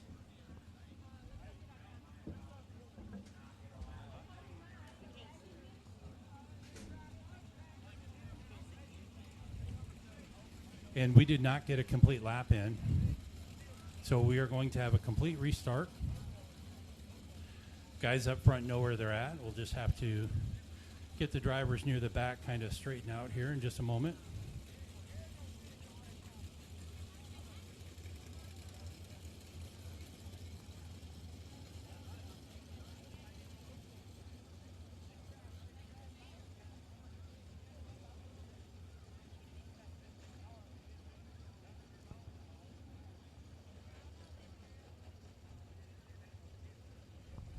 On that initial start, Dustin Gates got a great jump.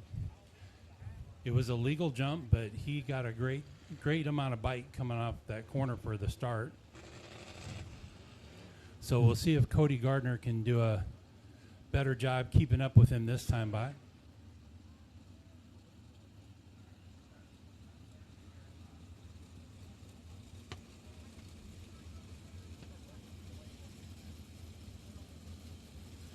It's unfortunate. I see Johnny Ricketts from Burleson. Looks like he must have too much damage to his car to resume the race. He is pushed into the infield. That is our hot pit area down there for tonight's feature race. So if you see anybody working on their cars, if they can get them restarted before the race goes back green, they can rejoin the field at the back of the pack. I see some guys looking over the car right now. Let's see what transpires.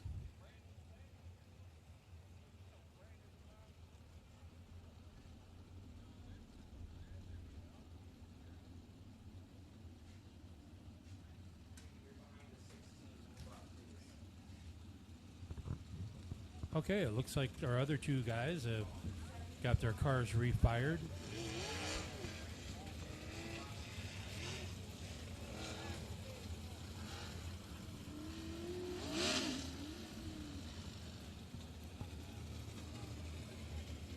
In just another moment or two, while we get these last couple guys straightened out, we'll be going back green flag racing. Again, it'll be 25 laps to go, as we did not get in a complete lap.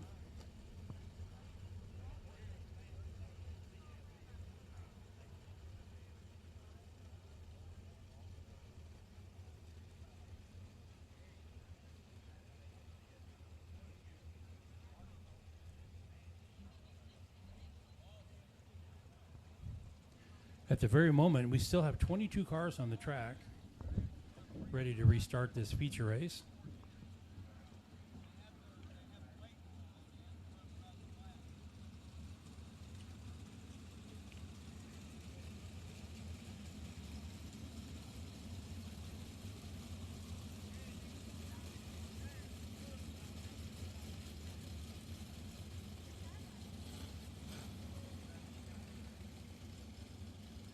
And while we'll have a little quiet moment, I want to thank each and one of you for coming out tonight, spending your hard-earned money to enjoy a great night of dirt track racing here at the Bandits Outlaw Sprint Series. Track owner Duke Wisnant has already told me that he absolutely wants us back as many times as we can come next year. So that's a great sign for you sprint car fans. Be watching for our 2022 schedule coming out probably around the middle of December.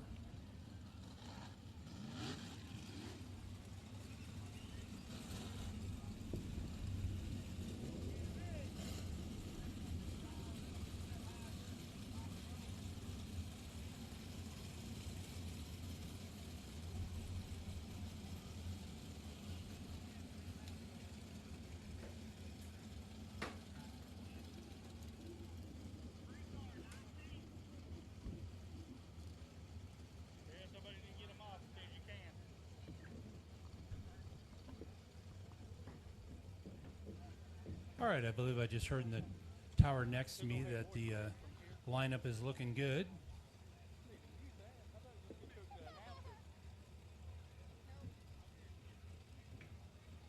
I see a four-wheeler on the back straightaway, so we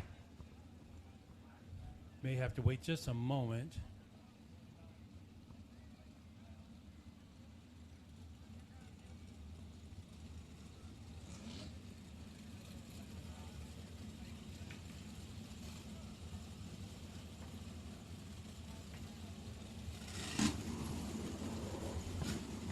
Hey, Darren. Hey, Darren. Hey, Darren. Can you see better out there, man? Darren. Yes. You see Zach, better you're up doing a there, great man? job. I can hear you. All right, man. I'm going to clean your Much, windows much off here, better. man. All right, man. Is there any way you can get to the next panel, Zach? Excuse me? Can you get the panel towards over there, or is it too far? Yeah, stretch? if we could get a lift, or but if Okay, you'd like me no to problem. risk it all, Much better. yeah, we could risk it all, and I could never make it back here. Because race fans, we are literally fogged out up here in the tower. The Yeah, high but- humidity from that tropical storm in the area. Yeah, I know it's all that hot air, Making it all a that hot real air been challenge blowing. for us to make things out. Appreciate Zach getting the squeegee out. Would you just take a look at this while you look at that? Just look at it. Just look at Much this. 100% better. Just look at this. All right, it looks like we lost the 19 car there.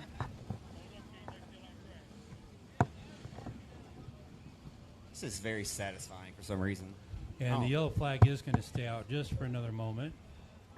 We'll get this race going here in just a moment.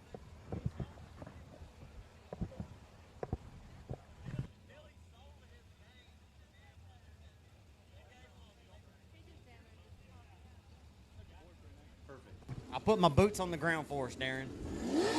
Literally, put my boots on.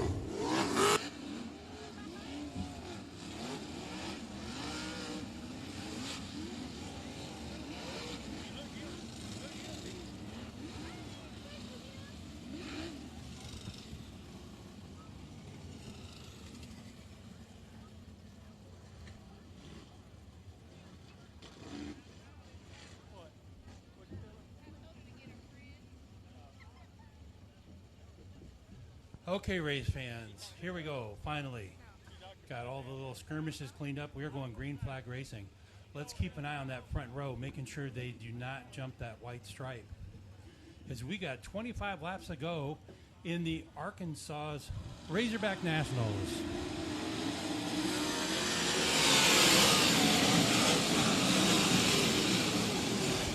This time, Cody Gardner out to a lead. Second place is Dustin Gates.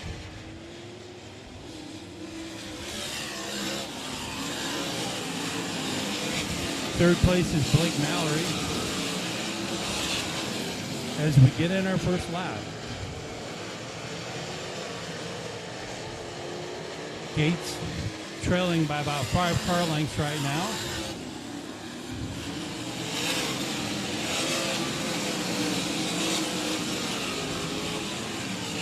Cody Gardner out to a 15 car length lead early on here.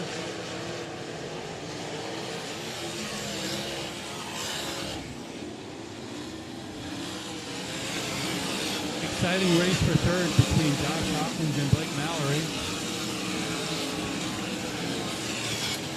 Track really slicking up now from bottom to top.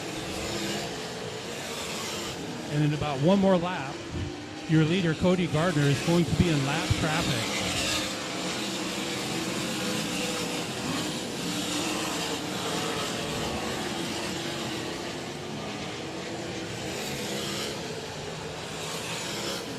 We're still clean and green after 5 laps. Next time, Cody Gardner will definitely be catching the lap traffic.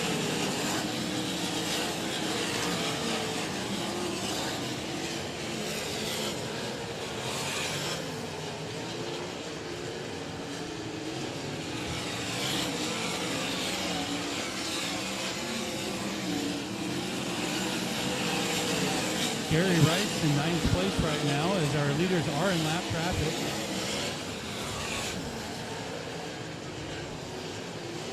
Cody Gardner with about a 10 car length lead over Dustin Gates, while Richard Reynolds drove off the track but resumed, so the race stays green.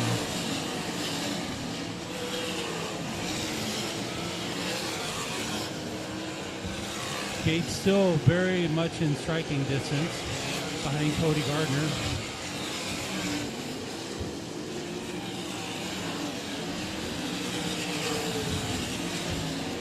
And we have got a battle for the lead.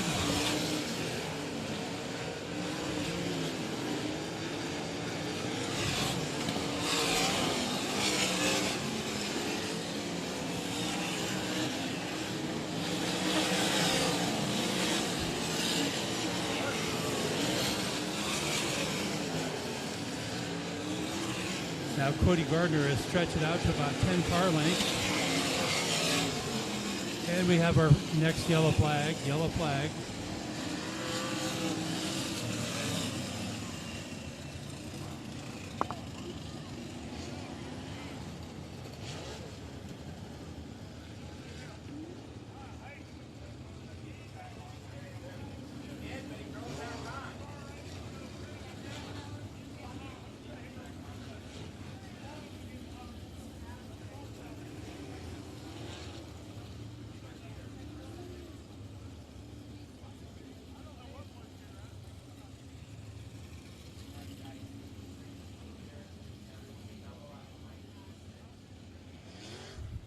All right, we officially have 9 laps down and 16 to go.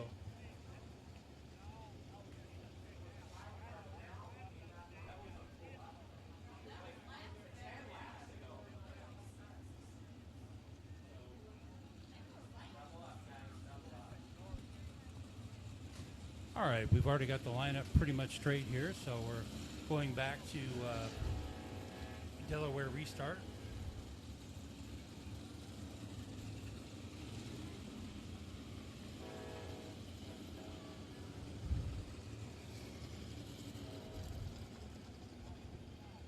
Cody Gardner doing a masterful job there in lap traffic.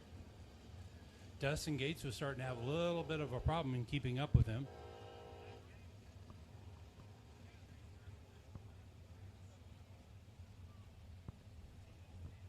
Josh Hawkins doing a beautiful job tonight, running third.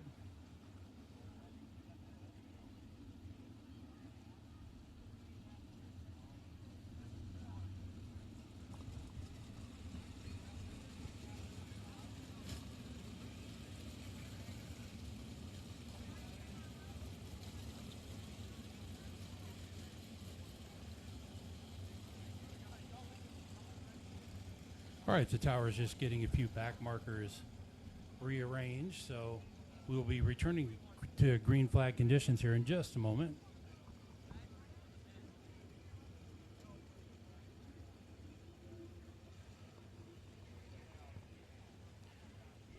All right, the flagman's going to give him the 1 to go signal this time by.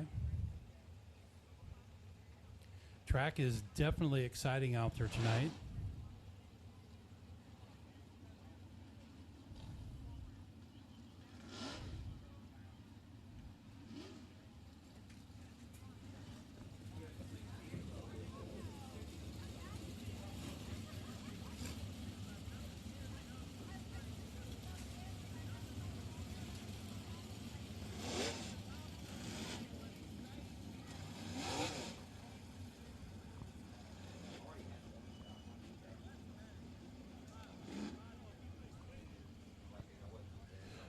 Okay, fans, break time over is we've got 16 to go, and things are really shaping up for an exciting conclusion to tonight's feature race.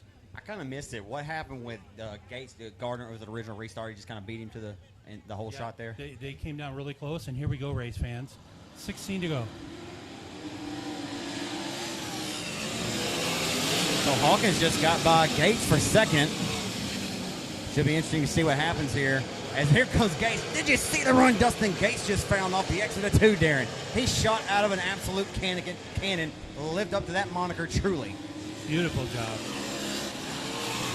I mean, that thing burst off the exit of 2. Cody Gardner is off to a 10-car length lead after that latest restart.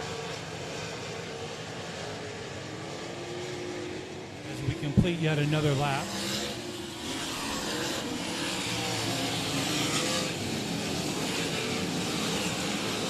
I think even if we stay green right here, Darren, I think Dustin Gates will still have a shot. It's going to be who can roam this cushion with reckless abandon and do it without making any mistakes and keep their momentum wound up. Gates, well, just made his first ball. You could hear it at the flag stand. He had to chirp the throttle there. But he was looking good, but we'll see who can be the smoothest tonight on this cushion. Yeah, if they stay green, we're going to be back in lap traffic in about 5 laps. Yeah, in that case, you're running a whole different race. Oftentimes, you want to be the driver sitting in second rather than being the race leader, so you can choose or pick and choose. Oh, we've got 2 cars got together on the front straightaway. But they got themselves untangled. That was the 80 car and the 74 car. Claudius has moved up another spot. Yeah, I mean, it's a log jam back there. I mean, it's from Hawkins on back. I mean, they're 3 wide here off of turn number 4. Yes, there's been 2 and 3 wide racing throughout the pack the whole race. And it continues to be a fight and a war there being waged. Cody Gardner just passed his first lap car in this latest segment, with Dustin Gates about 12 car lengths behind.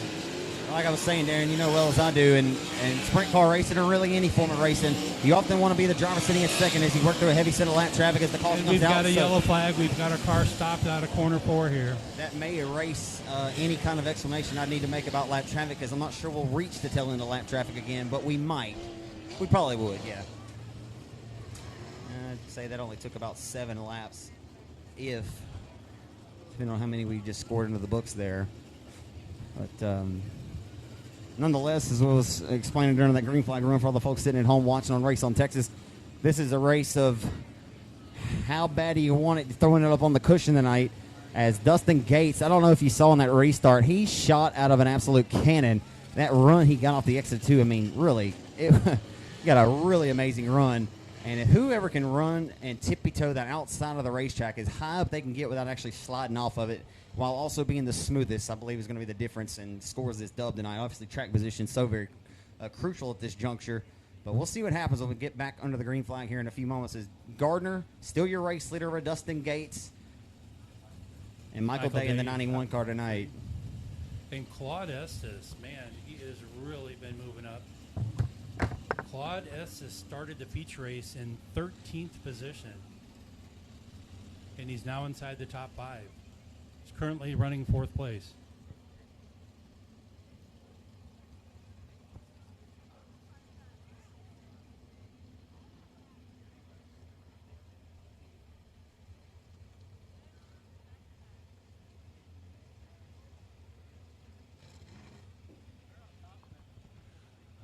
Looks like Gary Wright's going to restart in around the 10th position.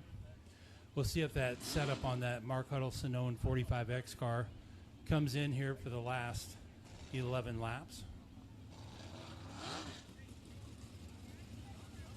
And these kind of, if you have a few of these cautions and these races play out, sometimes you keep your nose keen, you'll pick up a few spots each and every one of these cautions. But oftentimes a lot of these drivers want the race to stay green because they have a setup, to run the duration of a race, and hopefully the green stays out. Fuel burn off. There's so many different things to calculate in these kind of events, and it just kind of takes the wind right out of your sails when that caution comes out, because the method to your madness or the plan that you're trying to execute just kind of goes by the wayside. I'm sure Dustin Gates was hoping we were going to stay green. I mean, some PSG, please stay green, is what he needs.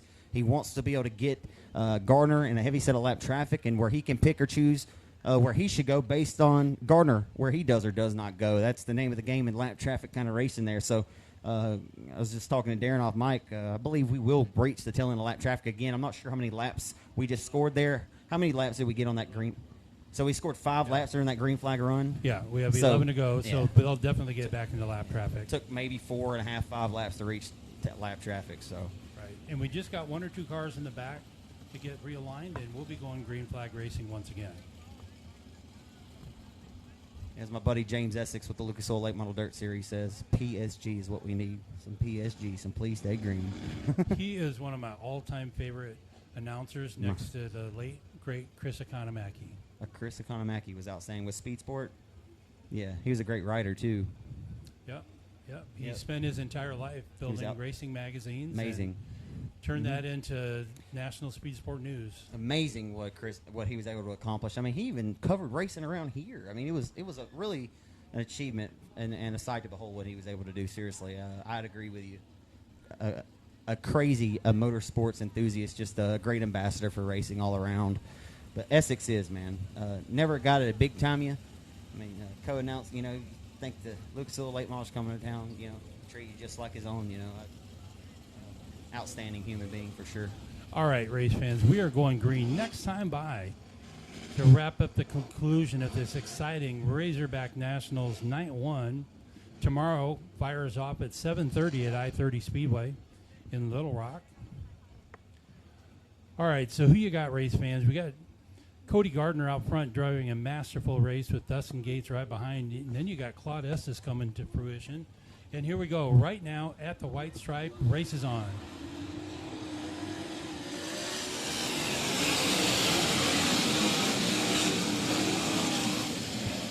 Michael Day taking a look on the bottom side, but Gates scoots back by for second. Cody Gardner already 5 car lengths ahead. We saw Gates kind of roll the bottom in 3 and 4 that time, kind of searching the racetrack just a little bit. He's finding that really, really good run off the top shelf of turn number 2. We'll see he dives back to the bottom here in 3 and 4, Darren, and maybe it's working for him. We're about to find out. We'll take a look at the transponder times here in just a moment and see what he's got.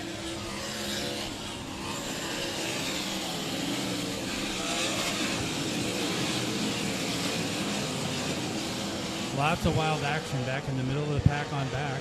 We've got one driver off the track. Let's see if he makes it back on.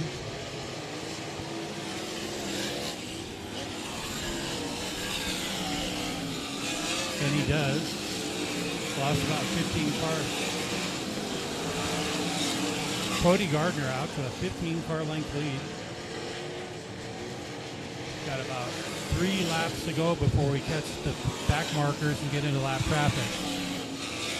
Last time by here, Dustin Gates with a 17.463 to a 16.867 for Gardner. So Gardner is certainly, not sure if the clean air or the track position out front's paying dividends, but man, maybe it's Gates is rolling the bottom now in 3 and 4, but man, that's a huge difference in separation in time there. But here we go through lap traffic, about to heat up here in just a matter of moments. Please stay green.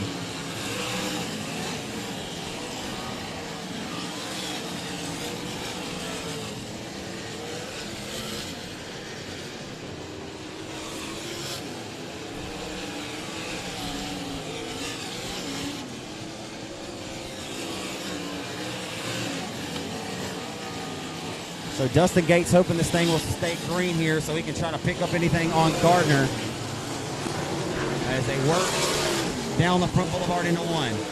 Gardner's already got 2 cars in between he and the tail tank of Gates, as Gates is nearly in a turn straightaway advantage behind in the number 6.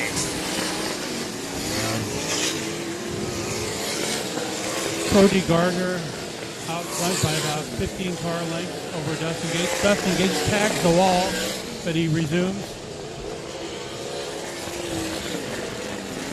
Cody Adams all the way up to 3rd place.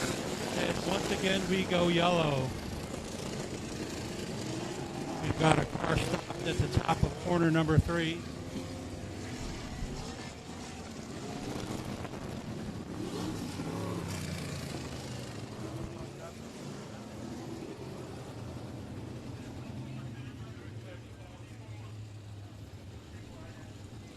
Okay, race fans, we are down to 4 laps to go.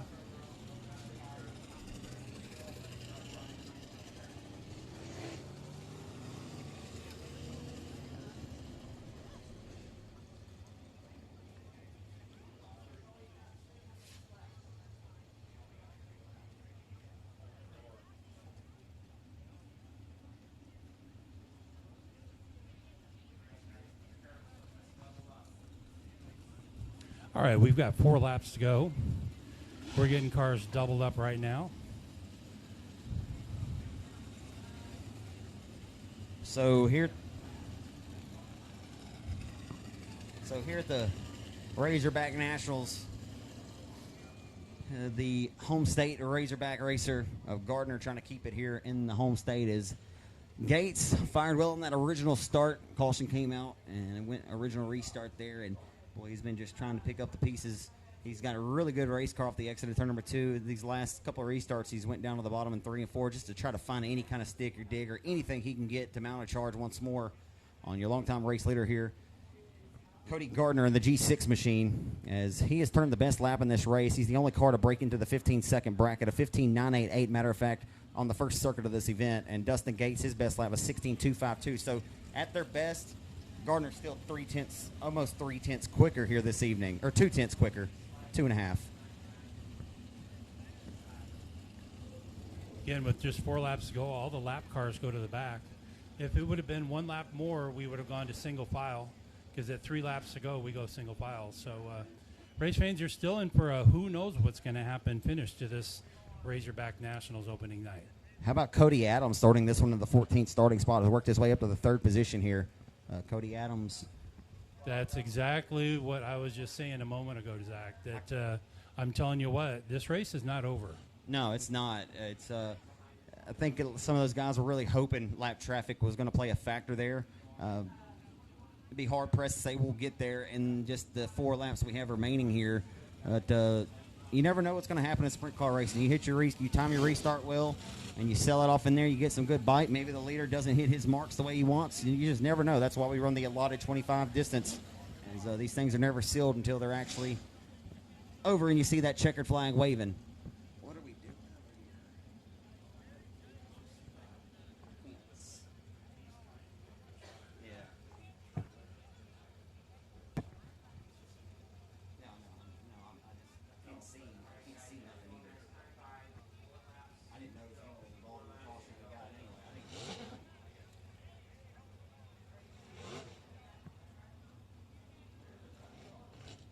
Well, just an update, folks. It didn't make a difference if I squeegeed the windows up here because it's actually worse than it was before.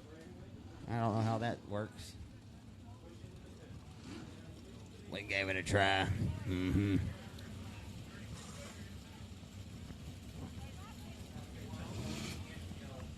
I might have to find a guy from the gas station to come on over here and get us to clean our windows. You know, the stereotypical guy you see on the movies that walks up, hey, man, let me clean your window for 45 cents. Pay $120 a night to come over here and keep my windows clean. It's a job.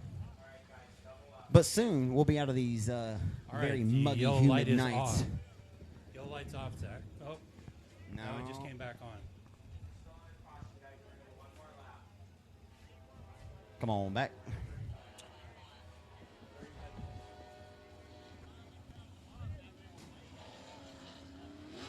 As the train gets ready to roll into the background on a Mandeville hot, muggy night.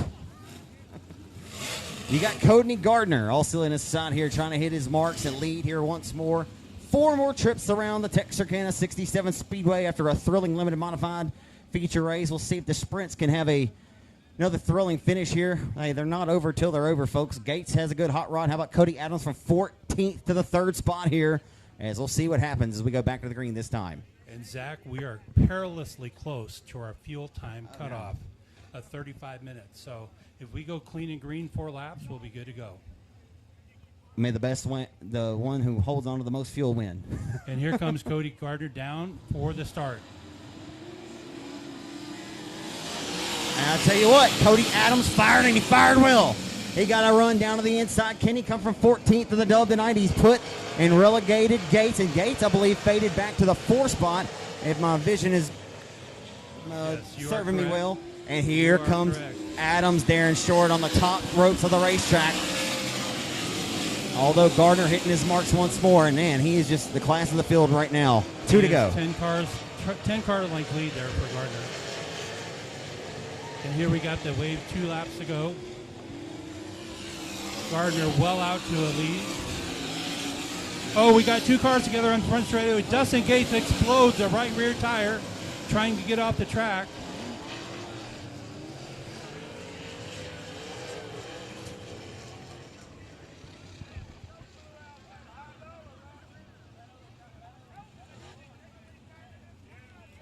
There went one of them old Hoosiers.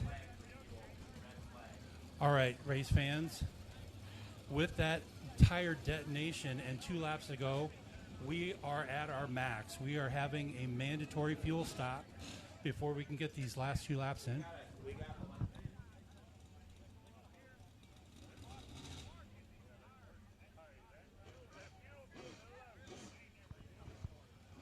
All right, hot pit area. We're going to allow you guys to add 5 gallons of fuel to your car for these last 2 laps, if you can hear me. This is, and you can only add fuel. You cannot touch your car. One person puts up 5 gallons of fuel. Nobody else touches the car.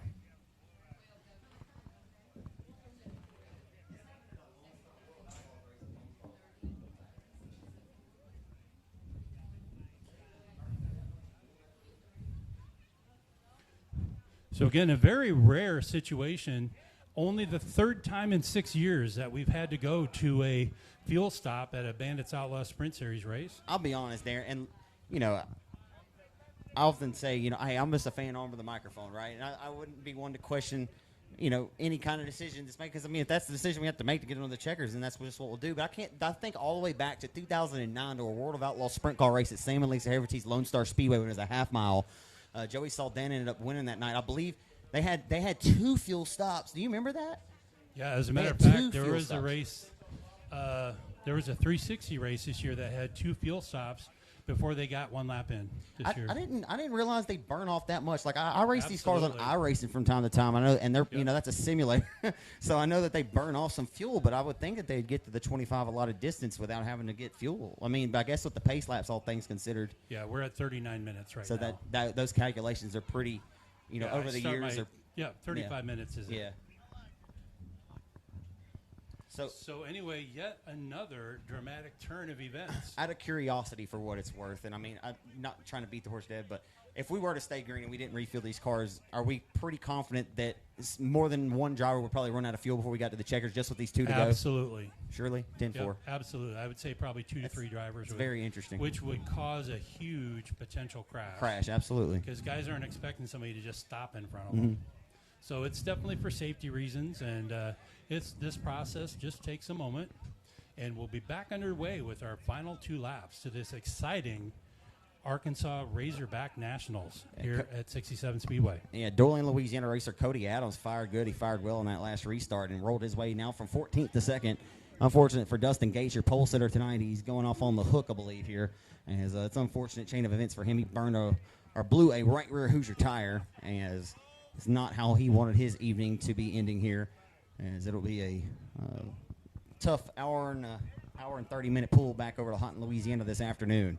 But at least he came knowing that he was right there at the end battling for the lead, so nothing to hang his hat about.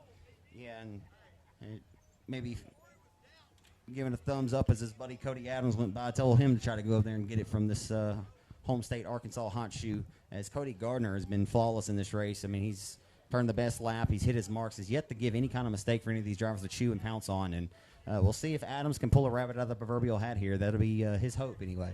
And now that we are down to less than 3 laps to go, we will be going single file on this restart. Race fans, we do appreciate your patience in advance. Mama always said there'd be days like this. It is just one of those things as we'll work through it here. They got a few moments. I think I heard Darren say give them 5 gallons of fuel. That's the only adjustment they're allowed to make. They can't touch the race car otherwise. Just fuel, and we'll look to get them pushed back off here quick, fastly, and in a hurry. Get this one into their record books, and we'll get our final few races as well into those Texarkana Speedway history books tonight. As we hope y'all hang out with us here as we roll through this program. Again, race car drivers on the track. Fuel only, no adjustments to the car. Fuel only, because we're going to be turning the yellow light back on here momentarily.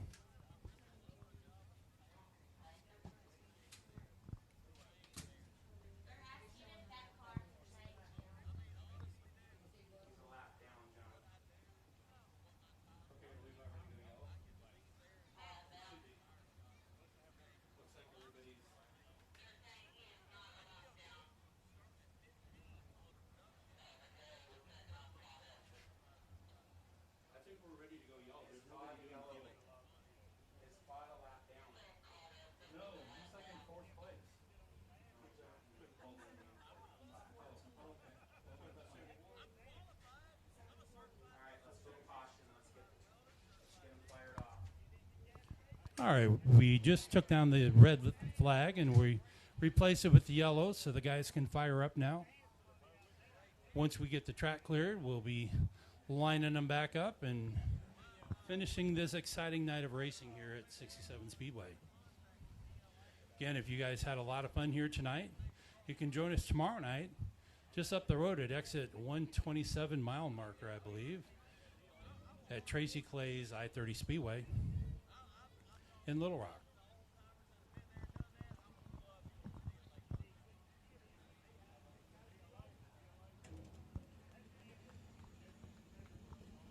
Dustin Gates blew out that tire in a very, very high-speed part of the track. Very lucky to end up with his race car in one piece and everybody else as well.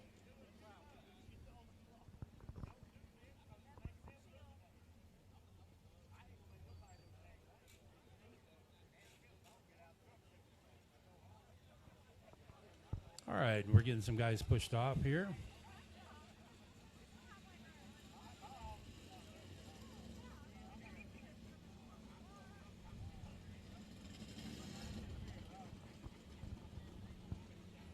So again, if you have a chance, make it to the Bandits Outlaw Sprint Series Facebook page. If you liked what you saw tonight, make sure you like our page and click on follow, and then you'll be notified when we have races coming up in your area.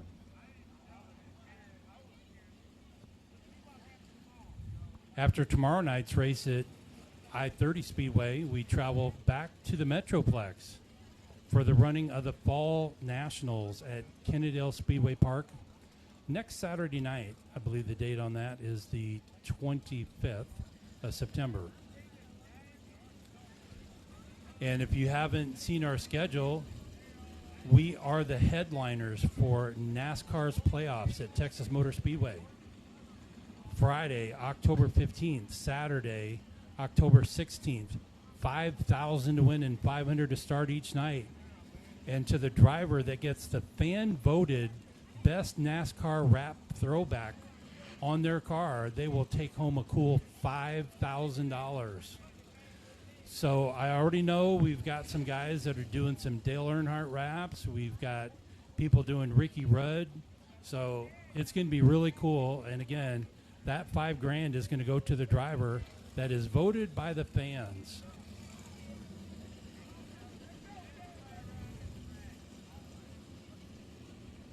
We have plenty of information about that event on our Facebook page.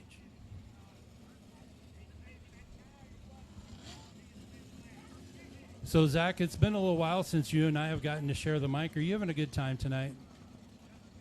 Absolutely. Always having a great time, man. I love this racetrack. You know, this racetrack was never in my wheelhouse necessarily, you know, between the tracks that you see me frequent, between Vivian or Boot Hill, Lone Star, you know, those places there. You know, I actually live in Atlanta, Texas now, so I'm just a hopscotch, skipping and jump down the road from here. But started calling the action here in 2018, man, and I love this racetrack. I mean, it's always really racy, and matter of fact, I think it's very underrated. I don't think that it gets the love, maybe support that it should by a lot of the racers. When you hear talk, you don't hear 67 necessarily always being brought up as like the raciest track around, but it's a sleeper because when you hear guys talk about it, they talk good about it. You know what I mean? But you know, it's not going to be that way for very long. Have you heard about the plans for next year? Oh, absolutely. That's exactly what I was getting to. Have the fans been told what's going to happen here? No, they haven't. That was a segue. Is, you know, the Wisden family has such a great vision for this place. You know, overall, you know, so many different exciting things that they're looking to add here. I mean, just look. I mean, this facelift. You came up here. I think I wasn't able to be here. I had another commitment year before last, I believe. 2018. Yeah, 2018, and you remember the old little square booth. I mean, this one's about the same size, but I mean, it's really nice what they've done here. I mean, a much-needed facelift, all new equipment down, you know, to cook with for the concession stand. New building there, new bathrooms, which needed a much-needed makeover there. So, you know, anybody that's willing to sink their hard-earned money into this sport that we love so dearly, you know, I tip my cap with much respect to them. And, you know, Duke and his family are not new to this rodeo. You know, they know the in and outs of the sport. They've been racing and been around the sport, and they got a great vision for it.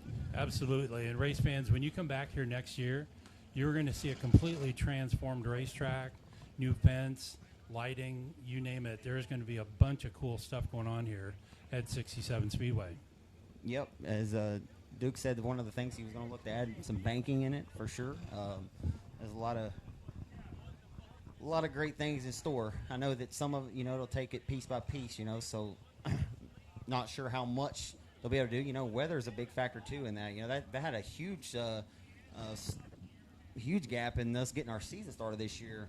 Just wasn't able to get a lot of the things done. It was so wet out here. The grounds were just so saturated that it was hard to get out here and work and get some of these new things done. So we weren't able to open the doors as sudden as we would like. So, but we have had a great 9 now events. This is our 9th event since the grand reopening of the Speedway. And we are happy for having had it back here on Friday nights here in Mandeville. And we thank each and every one of you diehard fans who have hung out with us at this point. How about that, race fans? Claude Estes III got his tire changed, and he is rejoining the field in 16th. And I believe the officials just about have the lineup squared away, as we'll be going back with just a couple laps to go.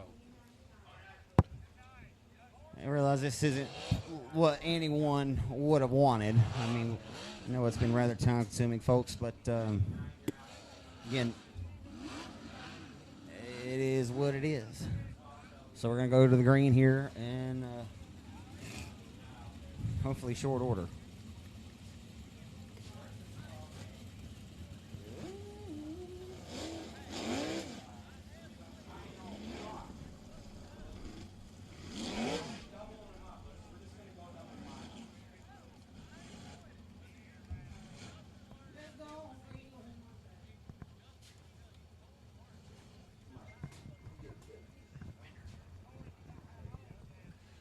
All right, race fans, we got the field set. Flagman's going to be going them the 1 to go signal this time by.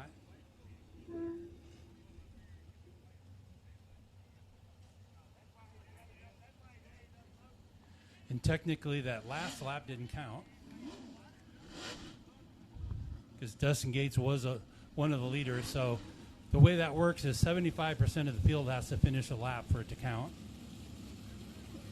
So keep your eye on that 16 car of Cody Adams. Let's see if he has something for Cody Gardner. It's the battle of the Codys up front. Michael Day is our 2020 series champion. He's up in third. Yellow lights are out.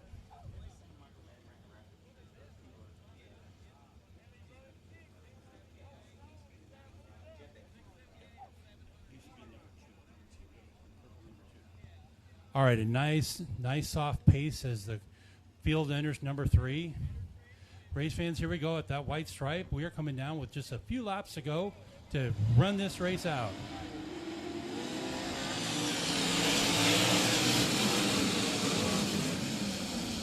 Cody Gardner out to the lead. Cody Adams just about 5 car lengths behind as Zane Lauren shoots into third place. Again, 2 laps remaining.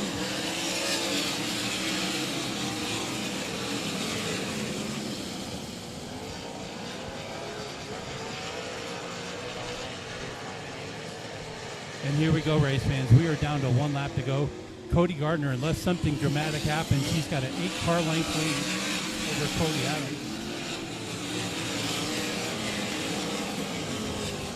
St. Lawrence in third. Michael Day is still right there in 4th place as we are going to see the checkers this time by for Benton, Arkansas's Cody Gardner.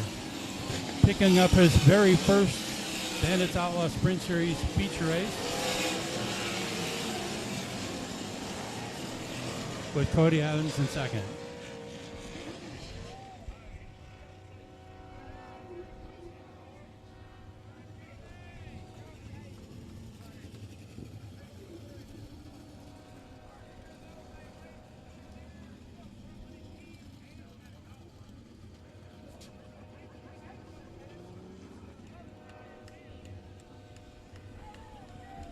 All right, race fans, we've got the top 5 going through tech here to make sure that they still weigh 1,500 pounds.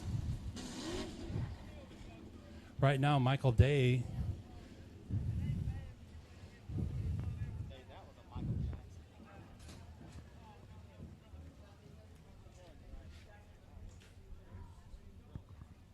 is there, and Cody Gardner is going to jump in line because he is right now our provisional winner.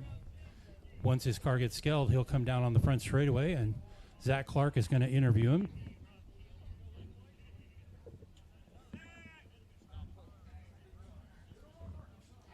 All right, it looks like Michael Day is across the scales okay.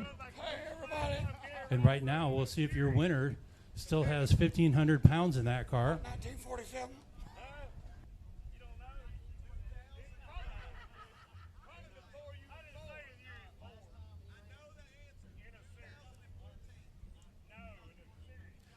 All right, they're bouncing him around, trying to get him on the scales properly. Then we'll be checking his rear tires, his top wing angle.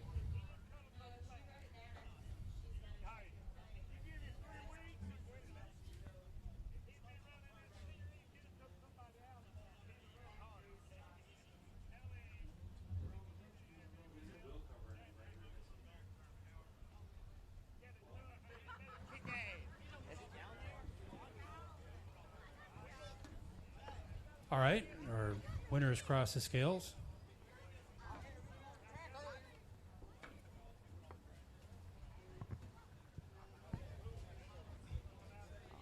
I hate y'all are all leaving because Gary Wright's going to let me drive the sprint car, and he's going to call the races. No. We're finishing up tech here, and we'll find out very quickly if Cody has taken home tonight's big winner's check back to Benton, Arkansas.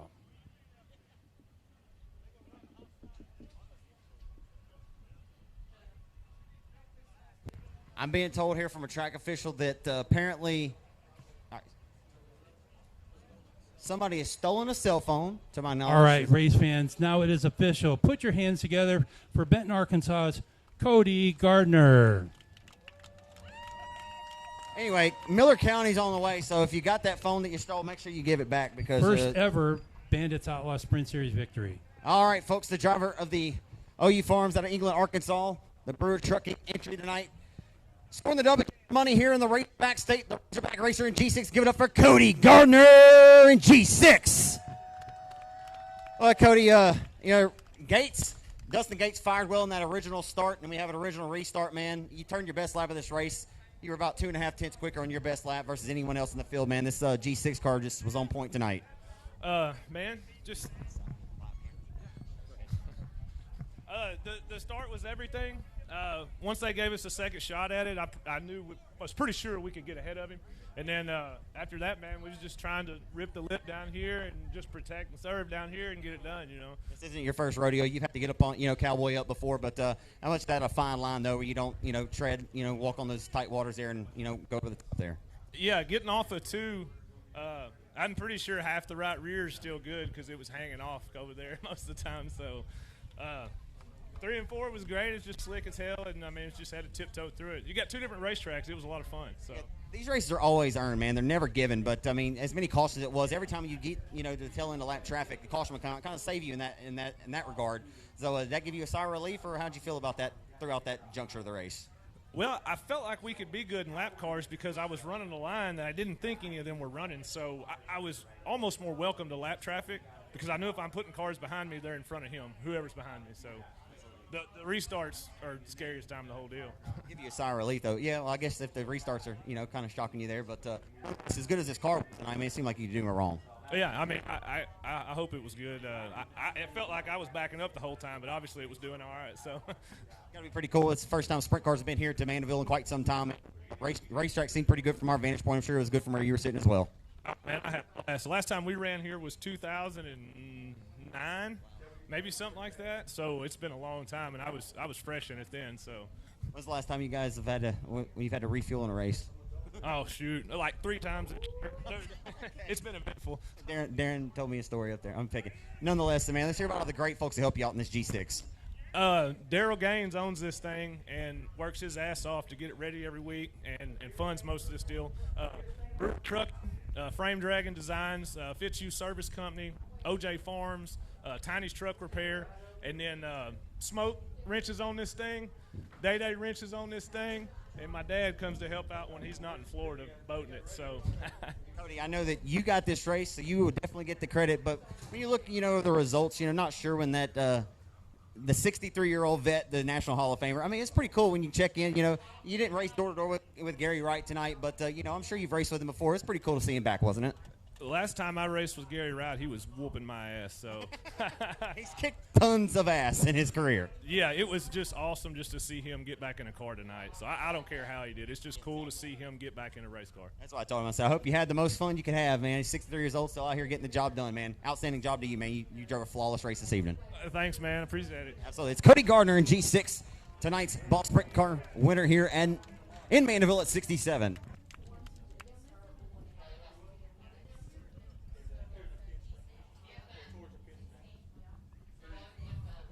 All right, Zach Clark. Zach Clark, you got a copy? Yep. It has been my pleasure to share the mic with you tonight. And on the behalf of everybody at the Bandits Outlaw Sprint Series, we hope you had a great time here tonight. We still got a few races to go. But I am going to sign off for the night and head down to the pit area. So thanks again to you all for coming out. We had a great time with you folks. Look forward to seeing you next year. Always a good time, Darren. Good to see you, my friend. Have a safe trip back, and we'll see you at the next one.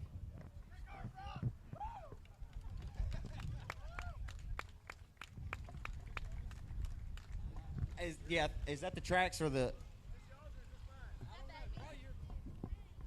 Just take. I don't know, man. I'm sure we can make another one.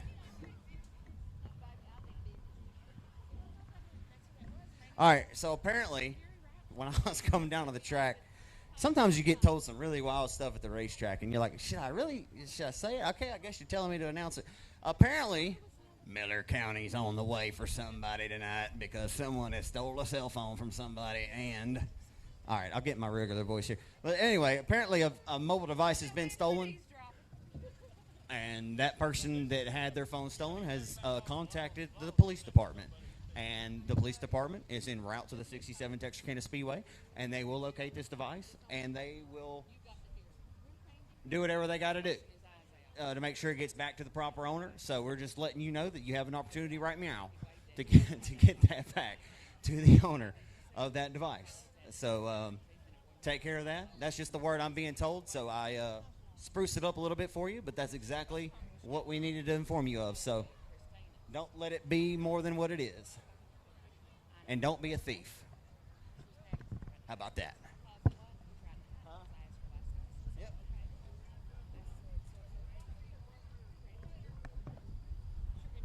My mama always said, don't take nothing that ain't yourn, Zachary.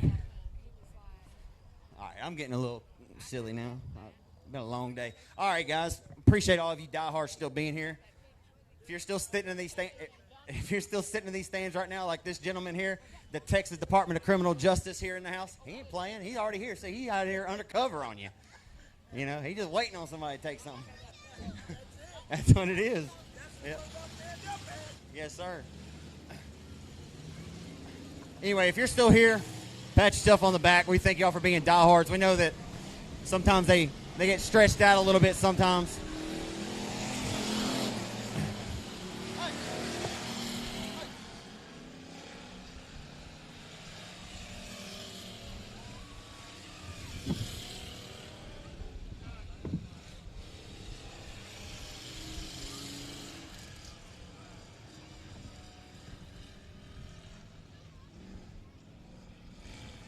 So your factory stock main events on the racetrack here tonight at 67.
So the factory stocks getting ready to take to the green flag. The light goes out, and on the pole tonight, the 17-year-old racer, Connor Mewborn. Connor Mewborn, your pole sitter in the number 36 Citro Heating and Air Best Engine Powered Outlaw chassis. He'll try to get his third dub of the season here in Mandeville tonight, and he's going to be a tough customer from the pole. Outside, looking for his first win here in his racing career. In car number 9B out of Avery, Texas, it'll be Mason Brown. Mason Brown, like I said earlier, started racing around here when he was 12, 13 years old. He took a hiatus from racing, but it's good to see this young man back in the saddle again. Should be a good one, going 20 laps in distance tonight. Turner in row 2. We'll see what happens. 20 laps in distance. Gary Harvin, the outside of 2 are underway as they hustle down the front stretch into 1. They'll roll and stroll down into 1 and 2 for the first time of this 20-lap affair. They're 1 by 1 by 2 by 2 by 2 down 3 wide momentarily into turn number 3. We'll see what happens. Harvin trying to pick the pocket of Brown in the opening lap. He'll slide down to the inside. Off of turn number 4 they come. Brown holds steady. He holds tough on that top, and he'll drive it deep off into 1 and 2. Lock his elbows and set his sights now on the 36th of Mewborn. He'll put Gary Harvin back to third, as Harvin now has a run down to his inside into turn number 3. Gary Harvin starving for another victory tonight in car number 25. They cannot sidestep Mason Brown for second.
Connor Mewborn is working the wheel, and like I say, guess what? He's working it well, baby.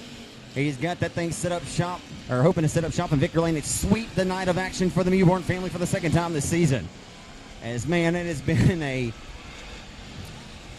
at this point, folks, well documented how much success these pair of brothers have had this season, as it has been an onslaught for them, and they ain't leaving a whole lot of change for anybody to take here in this 2021 racing season, no matter where they're checking in. Mewborn, speaking of Connor, right now on the racetrack, your race leader. He's been the one with the plan, working with the method to his madness all season long here. As we're working to the halfway point this time, down the boulevard into 1. Mewborn crossing underneath the stripe with a sizable advantage now. The battle now for seconds is a very good one taking place as they hustle down into 1. Actually got 4 cars into the mix here for second. If that was the battle for the race lead, we'd be going wild right now. As what more can you ask for? Mewborn making the snoozer out front for the top spot. But nonetheless, we still got 9 laps to go, as we're going to go to the allotted 20 here tonight.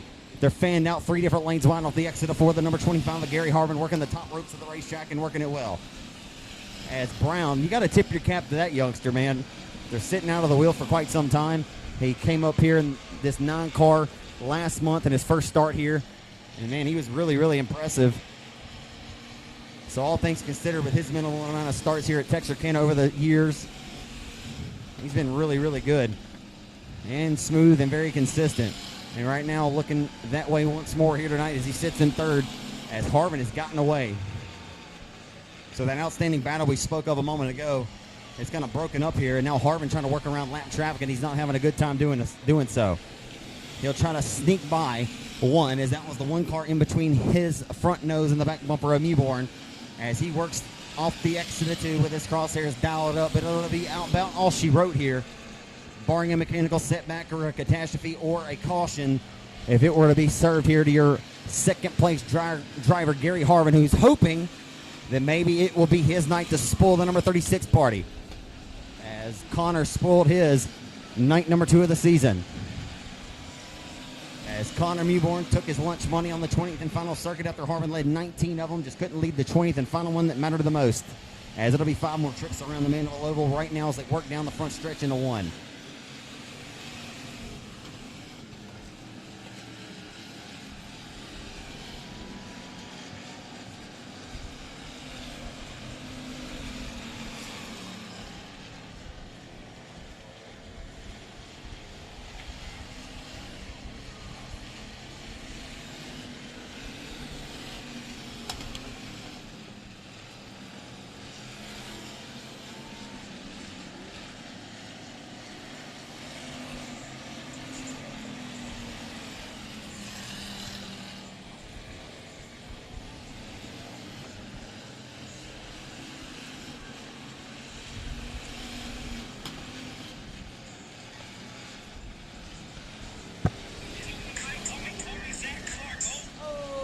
call that?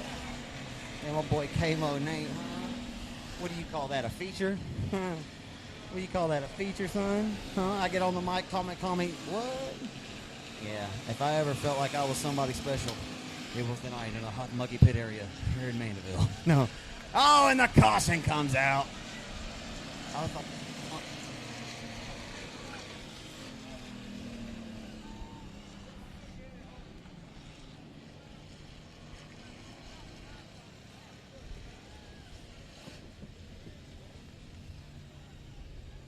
man, it's so foggy up here, folks. I done thought our race leader done had some misfortune for him up there, but come to find out, that was Justin Sales. Yep. So Colby Connor Mewborn, if it was a, what? Yeah, that's a good question, Corey Clements. Why are their windows so perfect over here, and why are mine so fogged up? You know, they say that I blow a lot of hot air up here, and that could be the reason for the making here. No, it's probably because they're sweating real bad. Like, I'm still hot, actually, but these top-of-the-line AC units, they don't play any favors with this thing. You be feeling real good in here, be real cold, but you ain't going to see nothing out this joint. Looks like that scene with Leonardo DiCaprio, Kate Winslet, and Titanic, boy. Windows fogged up, except this isn't a vehicle, so I don't know what I'm talking about.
Is he still here?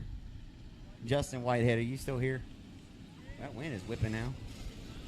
Justin, whenever you go back and watch your limited mod race, you asked me what a Donnybrook special was earlier. Like I explained that earlier, but I explained it for you, so you'll have to watch the live broadcast and hear that explanation. I ain't got time to text you back.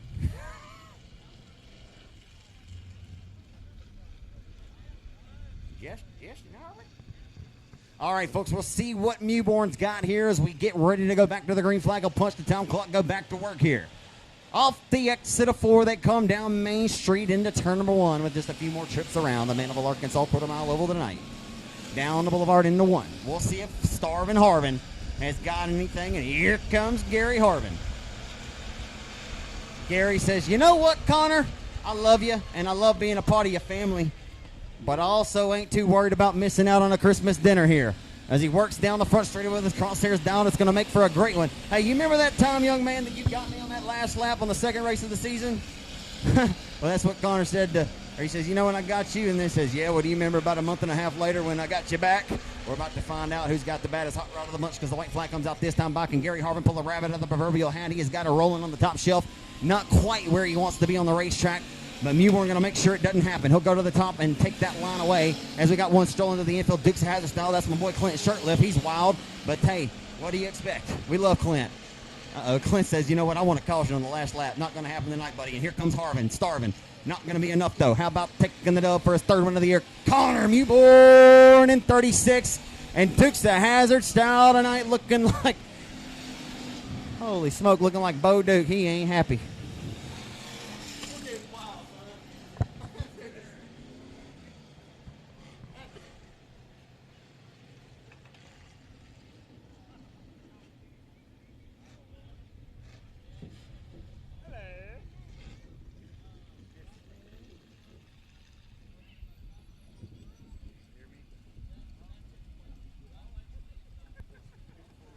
So for the second time this year,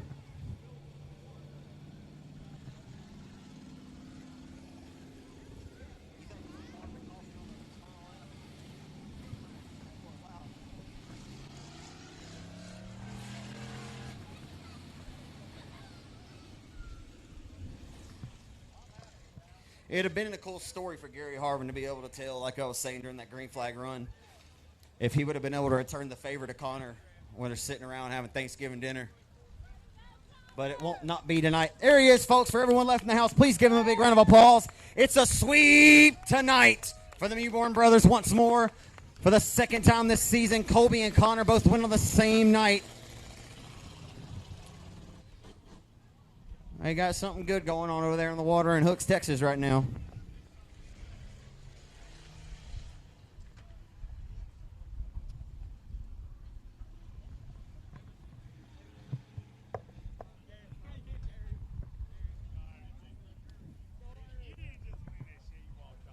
All right, youngsters, second time this year, you and your brother just took it to him. Well, we'll give it to Adam Roy. He put everything on your brother there. But Gary Harvin was trying to pull a rabbit out of the proverbial hat, like we say here, and just couldn't quite muster up enough. Did you hate to see that late caution? Because you never quite know what somebody may be mounting a charge behind you. Well, I thought I had a good amount of lead, and then I seen my family over there giving me signals and everything. So I was like, oh crap! And that caution came out. Thank you, sir. That caution came out, and I just knew I was in trouble. I was just trying to, but they said that I was better off with the caution, so, I mean, it worked out pretty good. You know, the highs and lows of this sport, we can talk about how awesome it is. You and your brother back in Victor Lane. It's got to be special for you guys. Y'all celebrate down here together. He comes to Victor Lane when you're down here, and, vice versa. That's always got to be pretty special. But, the webs and flows of this sport last weekend, not the results you wanted. Ultimately, you get to make up for it tonight, and you get this thing back to Victor Lane. It has to feel really good to get redemption. Yes, sir. I had to get that redemption for sure. Man, I got to thank everybody because everybody's been such help this weekend. My dad, my mom, JD, Colby, Brittany, Hadaway Collision, and Harold's Transmissions. Man, they've been helping out so much. Best Engines, of course, Justin with Outlaw Race Cars.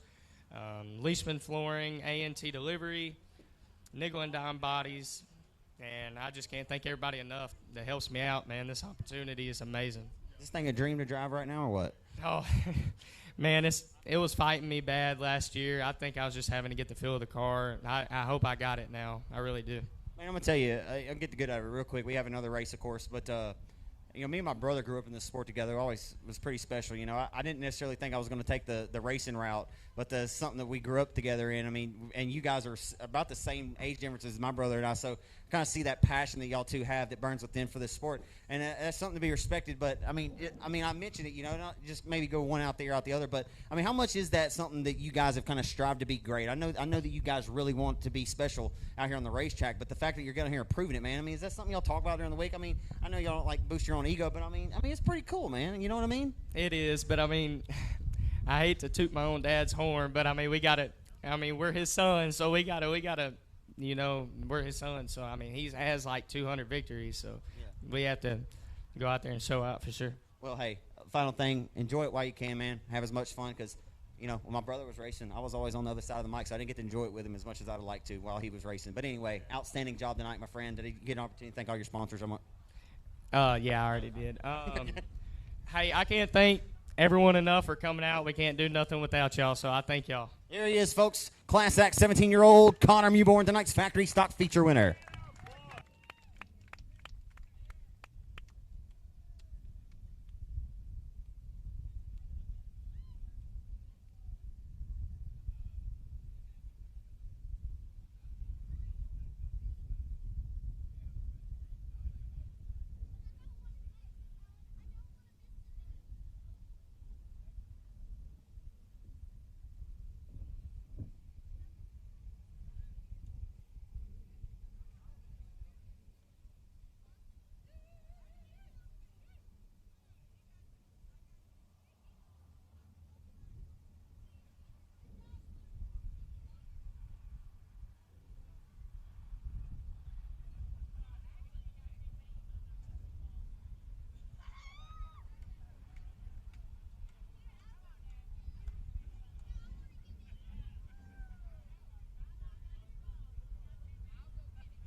I knew I wasn't going to make it.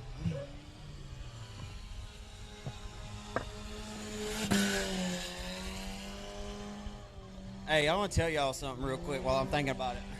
I should have told everybody earlier. I don't know why it is, but ever since I've been a kid, when you go to the dirt track, or really kind of any sporting event, I don't know of anybody that come to your house and drink something and just leave it sitting there, throw it underneath the bleachers, you know.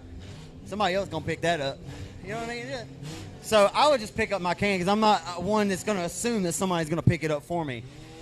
I really am giving whoever leaves their trash and stuff. Like, we have a trash can here, there, here, all over. Man, we need to start throwing our stuff away, man. Are y'all raising a barn? Don't take it personally. But just take me seriously.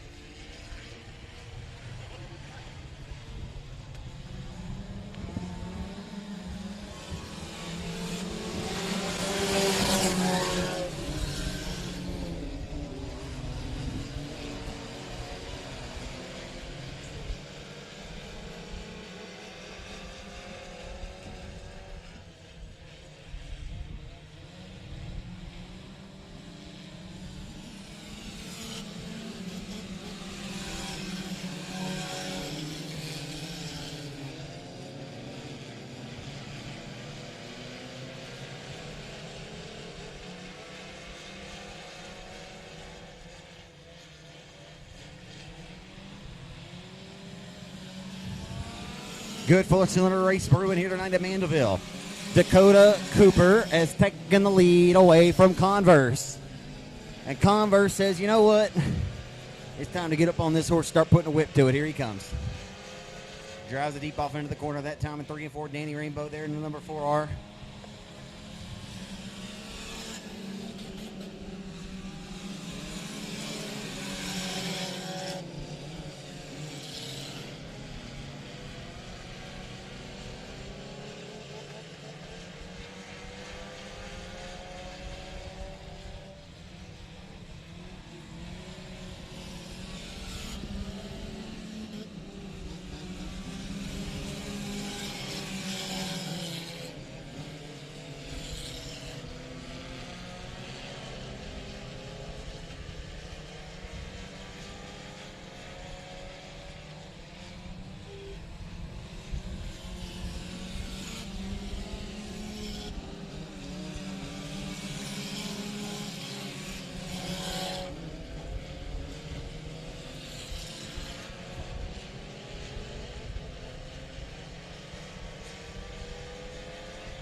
Right now, rolling into 3 and 4. We got a good race brewing for the top spot and a little bit of a shot in the short set time to Dakota Cooper with 5 laps to go.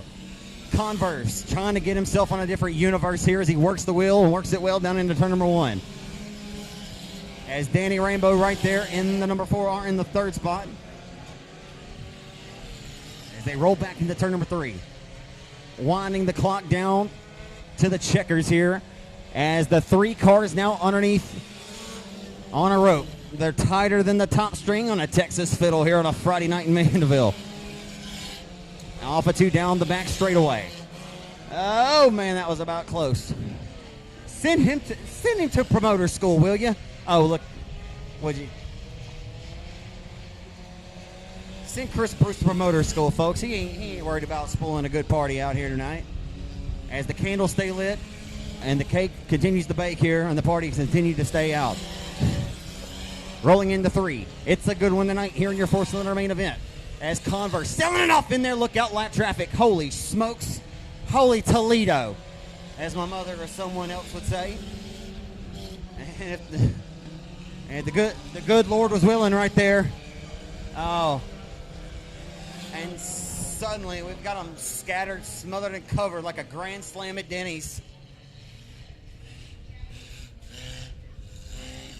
I don't know what's going on out here all of a sudden, folks. I'll tell you what, I don't know if you would have been able to slide the Holy Spirit in between those cars. mean, and I don't mean that in a blasphemous way, like I told my good friend Marcus Cottle before. But I'm telling you, you certainly couldn't have slid your mother's credit card in there. She'd have broke it right in half. She wouldn't have got buy no new shoes tomorrow evening after church. So that's not really what you want. But I tell you what, they got through there unscathed, and we were going to stay under the green flag. And then, would you know it, we had another one coming around over there. Installed and set up a donut shop. Wasn't open for business very long, but we get them back righting the ship here, and we'll get them back underway here in just a matter of moments.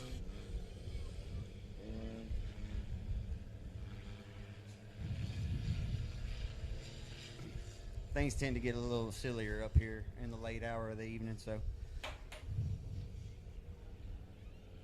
I make it very clear I'm not apologizing.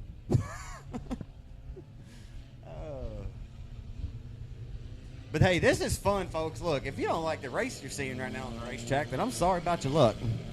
I seriously am. I hate it for you. But this is a good race right now. Justin Converse, Danny Rambo, not Danny Rainbow, Danny Rambo in the 4R car. He's going to be over the moon, though, if he gets this victory, that's for sure. As Converse, Dakota, Cooper, you got Jackson Gallagher going to try to throw his hat into the ring here in that number 46 late in the going. Chris Collier there. But it's going to be similar to the score between Rambo, Converse, and Cooper. That sounds like a law office. The law office of Rambo, Converse, and Cooper. They head down the back straightaway into turn number 3. Converse just lost something not good with the 49C car. As he better drive her off in there deep as we exit corner number 4, 2 laps to go. Cooper running scared up front. I'll tell you what, Converse about drove that thing all the way back to Interstate 67 that time. He picked the left rear up off the racing service. That's that front wheel drive dig, son. And here comes Danny Rainbow over the moon, folks, into 1. He ain't even going to need to utilize the green turtle shells tonight as we work off 2 on the final lap. The white flag waves. Danny Rainbow trying to pull a rabbit out of the proverbial hat here. There, oh my goodness. On the outside in 4R of Cooper, he's going to swing it a little high, wide, and handsome. And Dakota Cooper is going to win a thriller here tonight.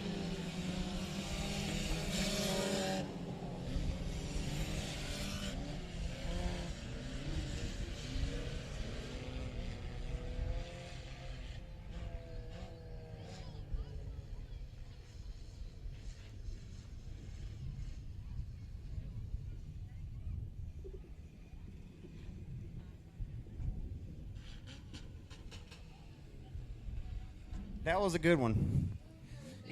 Folks, you got to tip your cap to all those 4-cylinder guys right there inside that top 5. That was really good racing. And look, more often times than not, they do put on great racing out here.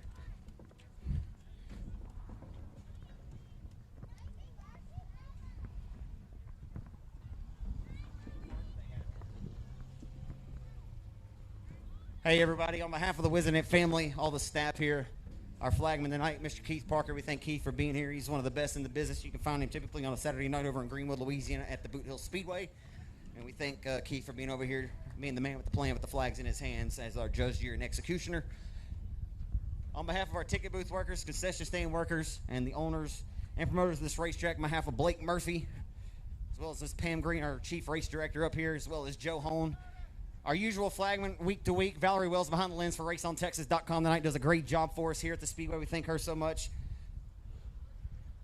As well, on behalf of Bill and Vicky Wizenant, we thank y'all so much for choosing this Texarkana 67th Speedway tonight as your official racing destination. Dakota, that might have been the best 4-cylinder race we've had here all year long, man. Let's get on this time for the Race on Texas live broadcast cameras here. Man, that was a good one, man. That had to have been a thrill from where you were sitting. Oh, yeah, man. I could hear him the whole entire time. Anytime you can beat Justin Converse, especially in 2021, man, he's been on a roll this year. It's got to feel pretty dang good. Hey, no kidding. That's what I was telling my brother-in-law tonight. He let me drive his car. I told him, like, hey, I think we got a shot tonight. Yeah, and Danny Rambo pulled a rabbit out of the hat there. He tried to find a good run on the outside. You feel his pressure. Oh, if I really thought he was going to get me coming to the checkered, I pushed real bad coming out of 4. You haven't raced a whole lot this year. What's been going on? Man, I've been having a lot of family issues. You know, last year we passed the helmet around from my dad. Well, the next night he passed away. And it's actually really an emotional weekend for me because I lost my best friend, 2 days ago, and then the 19th will be 1 year since I lost my dad. My sister, she's in the hospital right now. She's having her baby Sunday, so it's a pretty good weekend. Yeah, so let that be the light shining, on your weekend, man. I hate to hear that for you. Never good to lose a best friend, but hopefully you'll find some peace and some joy in getting this win tonight, man, because racing is the best therapy.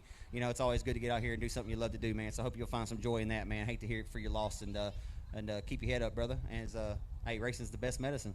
That's right. My daddy told me to fist bump across the line, so I did. Yeah, hey, outstanding job, man. Good Thank job. you. There he is. Dakota Cooper, your 4-cylinder win tonight. Again, folks, on behalf of the owners, Bill and Wiki Wizenett, Blake Murphy,